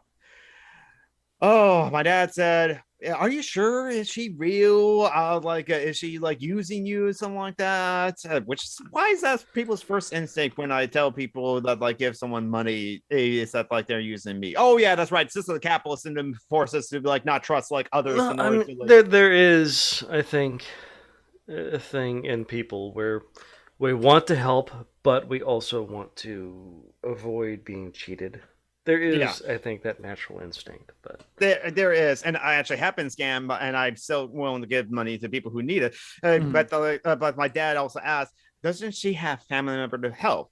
And Tavi's story is very true of a lot of people's stories. Well, yes, and Joanna Roberts as family member that does help whenever they can, but they have their own lives too. And then throw in there the ability to help a disabled family member is a form of privilege that is more likely to be afforded to white people because of generational wealth that has been denied to Black and brown people. Yes. And the whole expectation of you should rely on your family instead of the community at large is a capitalist bullshit. That's what I brought up to my dad too. Why is it has to be incumbent on the family to assist a disabled person instead of why should we rely on private charity instead of society at large? So this is also my same dad who is actually in a union itself, the more of a liberal union, and never has been an anti-gay because his younger brother is gay, and I don't know how he feels about me. He hasn't said anything though. He does know. I told him that in person, but in a Facebook message. So I constantly bring it up. So he knows that he hasn't said anything for or against it. At least my mom liked my post. As far as I said, but he thinks Sweden is a socialist country because of high taxes. And he also did not like Bill Clinton. So he thinks 1950s America was socialist. Yeah, I should bring that up too. That's kind of the attitude that my dad has. Is like, and also you only will give money to someone if he meets them in person. John Roberts is in like a Minnesota, as it were, and that's part of generational thing. I can know people and get to connect with people, even though they're in New Jersey, New Zealand, Maryland, South Carolina, California, Argentina. Well, South Carolina isn't a real place. Nobody living in South Carolina is that's a bullshit lie. That's Cherokee anyway. Everybody from South Carolina is a scam artist. Totally that's Cherokee anyway. The white people that came to this like land a long time ago should have like learned Cherokee and like know the cultures of Cherokee or the Dumawash or the Issaquah or the Mohawks or the or the Pewaps and all those places. But yet we have that standard for like the immigrants now. Way to take it to a totally random place. I was just fucking around and saying, because I'm from South Carolina. That's all. Dude, you ruined the joke. Oh my god. I am random. I am a random geek. I'm some random geek. So it's like I think I finished my point, and I don't have anything else to like add as well. Maryland, yes, Phoenix, exactly. I looked into forensic anthropology this week. Oh gods. Because I mean, I got up in my head about the TV show Bones and the TV show Monk and how they have their different representations of atypical neurologies. Bones does better. Monk is probably the better show. But I was wondering, is forensic anthropology actually a thing? Or is it like a lot of forensics complete and utter bullshit? So I Googled it, and it turns out that forensic anthropology is kind of a thing, kind of bullshit. Forensic anthropologists can, based on the bones they find, they can, reconstruct what the person looked like, and they can do a pretty damn good job. But with the whole people having sex with each other, race is no longer quite so strong a guide in the modern era. So a person with a more stereotypical, say, African jaw might also have a European father or things like that, and it can get kind of confused. So forensic anthropology is pretty darn good at reconstructing what a person might have looked like 10,000 years ago. Today, not as good. There have been some cases where a forensic anthropologist was able to do a really, really good reconstruction of someone from modern remains. But there was another case where they did a really, really bad reconstruction of someone from modern remains. Because the bones don't tell you much about like ears or nose or lips. And therefore, like the Green River Killer case in your neck of the woods, Jonathan. Yep, Gary Ridgway. One of his victims, a forensic anthropologist did a reconstruction of that, and the thing they built did not look too wrong. It's just that the victim had very, very distinctive lips that there was no way the skull would have shown that. So the TV show Bones, I absolutely love the way they portray Temperance Brennan as an autistic person, though they never claimed that for her. But I think they do a phenomenal job. And I also love the way that they flip the script, and that she is the cold and logical one, and her partner Booth is the emotional one. He's a man. So, I mean, they're flipping the gender roles there. But they do a good job with the autism, but the forensic anthropology, they sort of take it to an extreme and make it seem like the anthropologist can actually recover everything about who the person was. And they can't really. Also, they have a magic computer, which is always a trope I dislike. Yeah, exactly. The computer knows everything. It's like, no, you just have in this case, the computer is able to completely reconstruct the crime scene and make a perfect visual of the person and probably have sex with you. Because it's just that amazing a computer. Well, actually, no. Go there. And besides, Fleshlight has certain attachments you can do, and there's also certain videos that you can watch to interact with. I can confirm this is real. I'm just not going to endorse any of it. Hey, to each their own. Confirm or deny anything about the magic computers. Hey, Microsoft was like researching Dildonics back in '97. That's when like Craig Charles and Robert Ruan was like in Seattle visiting. They're the actors from the TV show Red Dwarf, and they. I believe you mean teledildonics. Teledildonics, that probably, yeah. This is where I remember that even though there are some people in this world that I do enjoy the idea of enjoying sexual attention from, the wolf is very arrow ace and just does not get this.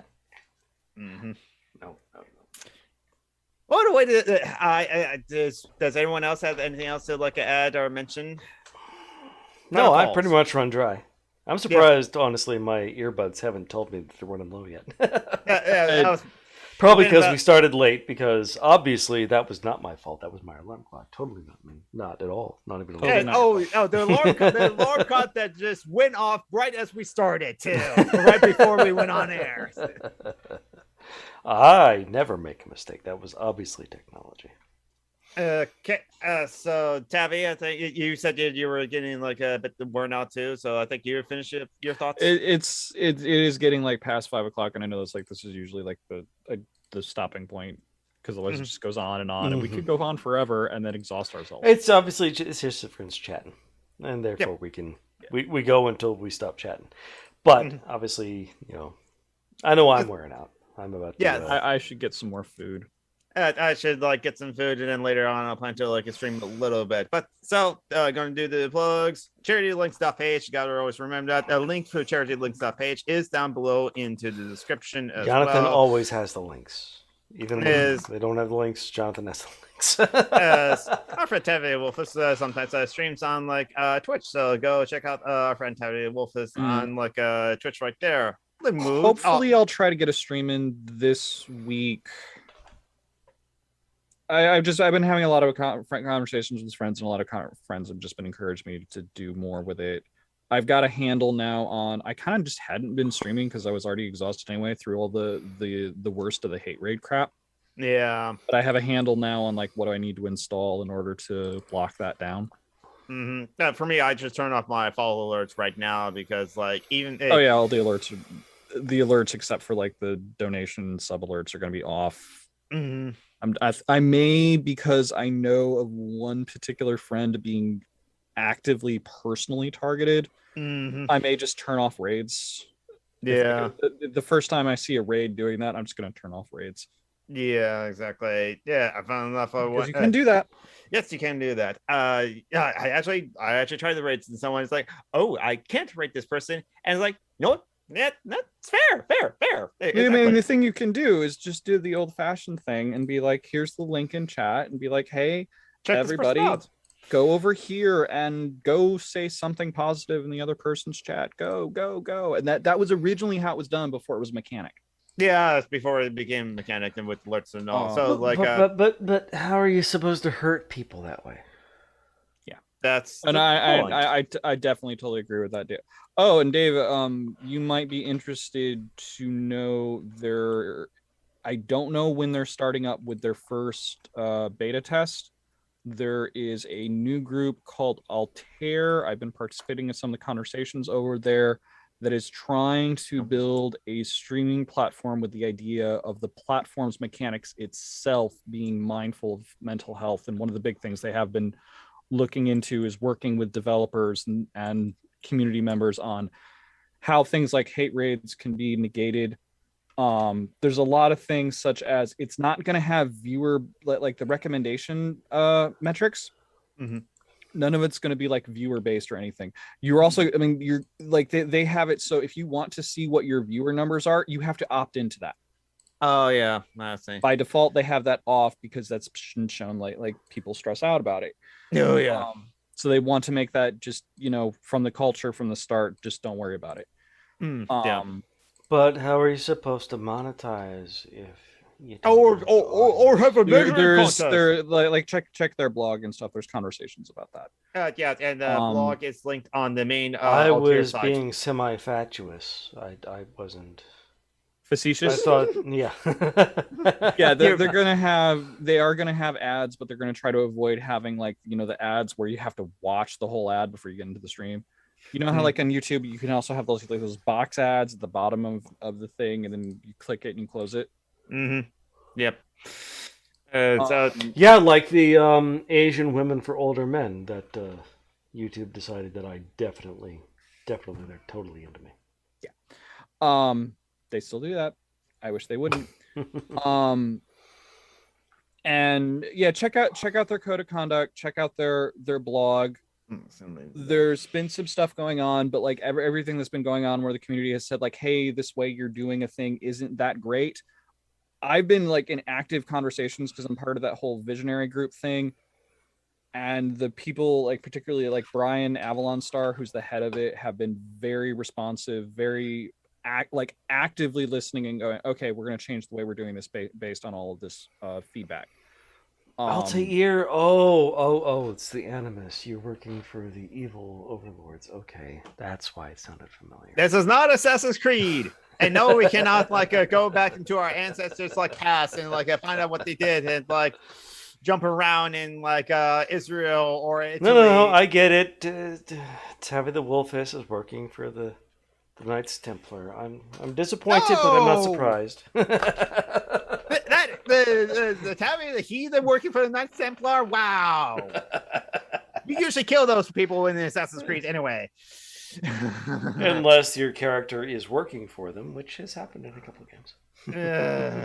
Yeah, and right wing ads on YouTube. Yeah, I got like the ad years ago. Ad for Dinesh Susan's movie. It's the same movie he made before, though. He just like added some new. Yeah, like PragerU gets thrown. At me a lot. Like Denise D'Souza is on PragerU. Yep, PragerU. Like, why do leftists demonize? No, Thomas Jefferson. Oh, but it's because they think, but it was just that he owned. No, it wasn't just that he didn't just own slaves. He purchased a 14-year-old girl who he raped and fathered several children through. And also, the reason why Thomas Jefferson was actually in favor of, saying, yeah, someday we need to do something about this whole slavery thing and ending it. It wasn't because he was so egalitarian and he believed that black people were just as much people as white people. It's because he was afraid of black people rising up and killing white people.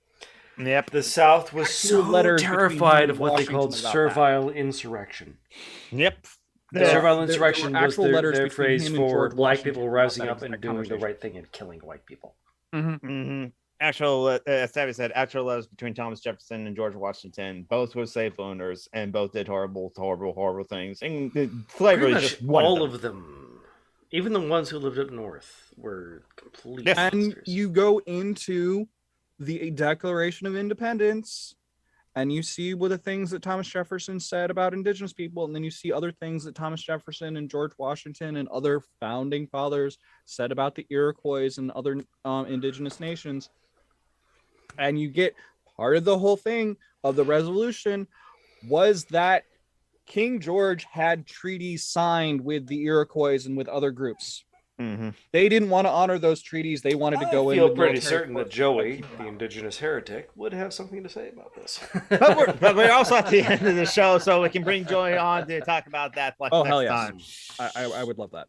Because Joey, you have the link. You can easily come on at any time that you want to chat about whatever. It doesn't have to be like this is just could be about like Star Trek, Star Wars, or boobs, or cats, or like or politics, or like Hollywood. I have a few things. No, you're only allowed to talk about things related directly to your skin color. What? Okay, you both talk at the same time. Sorry, Tevi.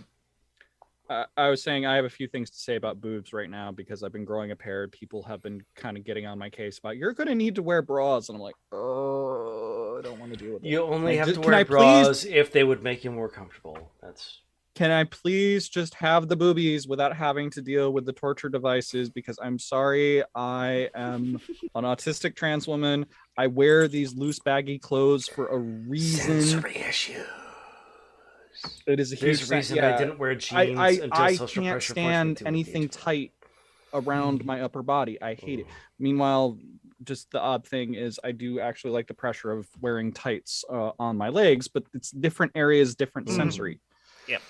Can you imagine being autistic in the 80s and wearing the blue jeans that were popular in the 80s? Those things were so stiff and uncomfortable. I hated them. Yeah. This is okay. I did not wear. I wore sweatpants until the age of like 10 or 11 because blue jeans were so fucking awful. I didn't realize until after I came out as trans and I was like, I'm just going to wear skirts all the time because I want to, that I was just such a night and day sensory experience, because I used to wear blue jeans all the time because I wanted to hide my legs. I didn't wear shorts ever. And I was like, oh my word. I didn't realize how miserable and anxious and in pain and irritated the blue jeans made me my entire life, because I had made myself used to it. I mean, it wasn't until like 2005 that somebody finally made a pair of blue jeans that wasn't just, here's stiff cardboard that you put on. Oh yeah, like I would at least constantly get like the loose fitting blue jeans, and I would pick out the ones with the softer, but it was still like when I'm oh god, skinny jeans. Oh fuck no, I cannot even pretend. No. Oh no. I wonder why I've been like wearing leggings. Oh, that is great. Oh, that's great, Dave. Exploding boobies. Boobies exploding. Yes, gross. Booby explosion. I actually go ahead. I got to see a family friend. Was it Friday night? She's been hugely enthusiastic about meeting Tavi ever since I came out as trans. And she just went all squee and was hugging, and it's like meeting for you for the first time, and on. And one of her other comments was like, "Oh my word, I didn't expect that they'd be so big." I'm like, I didn't expect that they'd be this big, this quickly either, but here we are. Sometimes that happens. Second adolescence, yeah. Yep.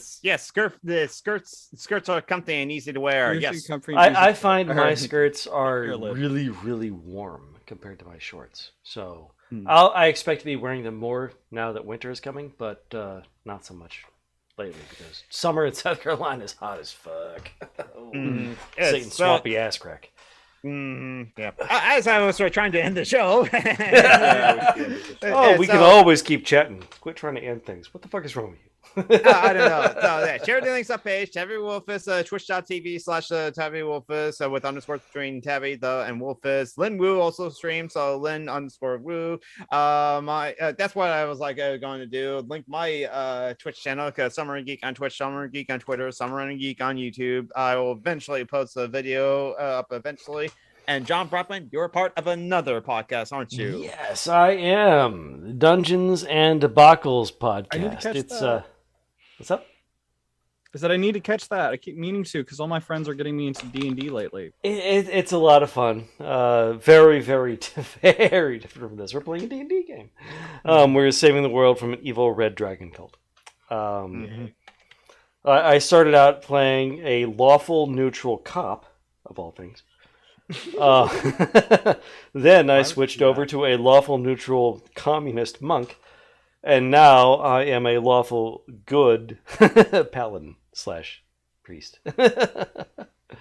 So it's a lot of fun. Very, very different from this. Although, frankly, I'm still me. So I'm still always interrupting and being an asshole. All right. And with that, we might as well go ahead and do the sign off and say bye-bye. And we'll let everyone. I think Tavi should be the goodbye motif, because you got the adorables, stuffed animals, the Mewtwo, and the Bulbasaur, and the bunny rabbit. The world needs more stuffed bunnies, and less pain. Less white men. Yeah, less me, more stuffed bunnies. So remember, Stay safe, hydrate, medicate, masturbate. Take care of yourselves, everyone. The last one is optional. Optional.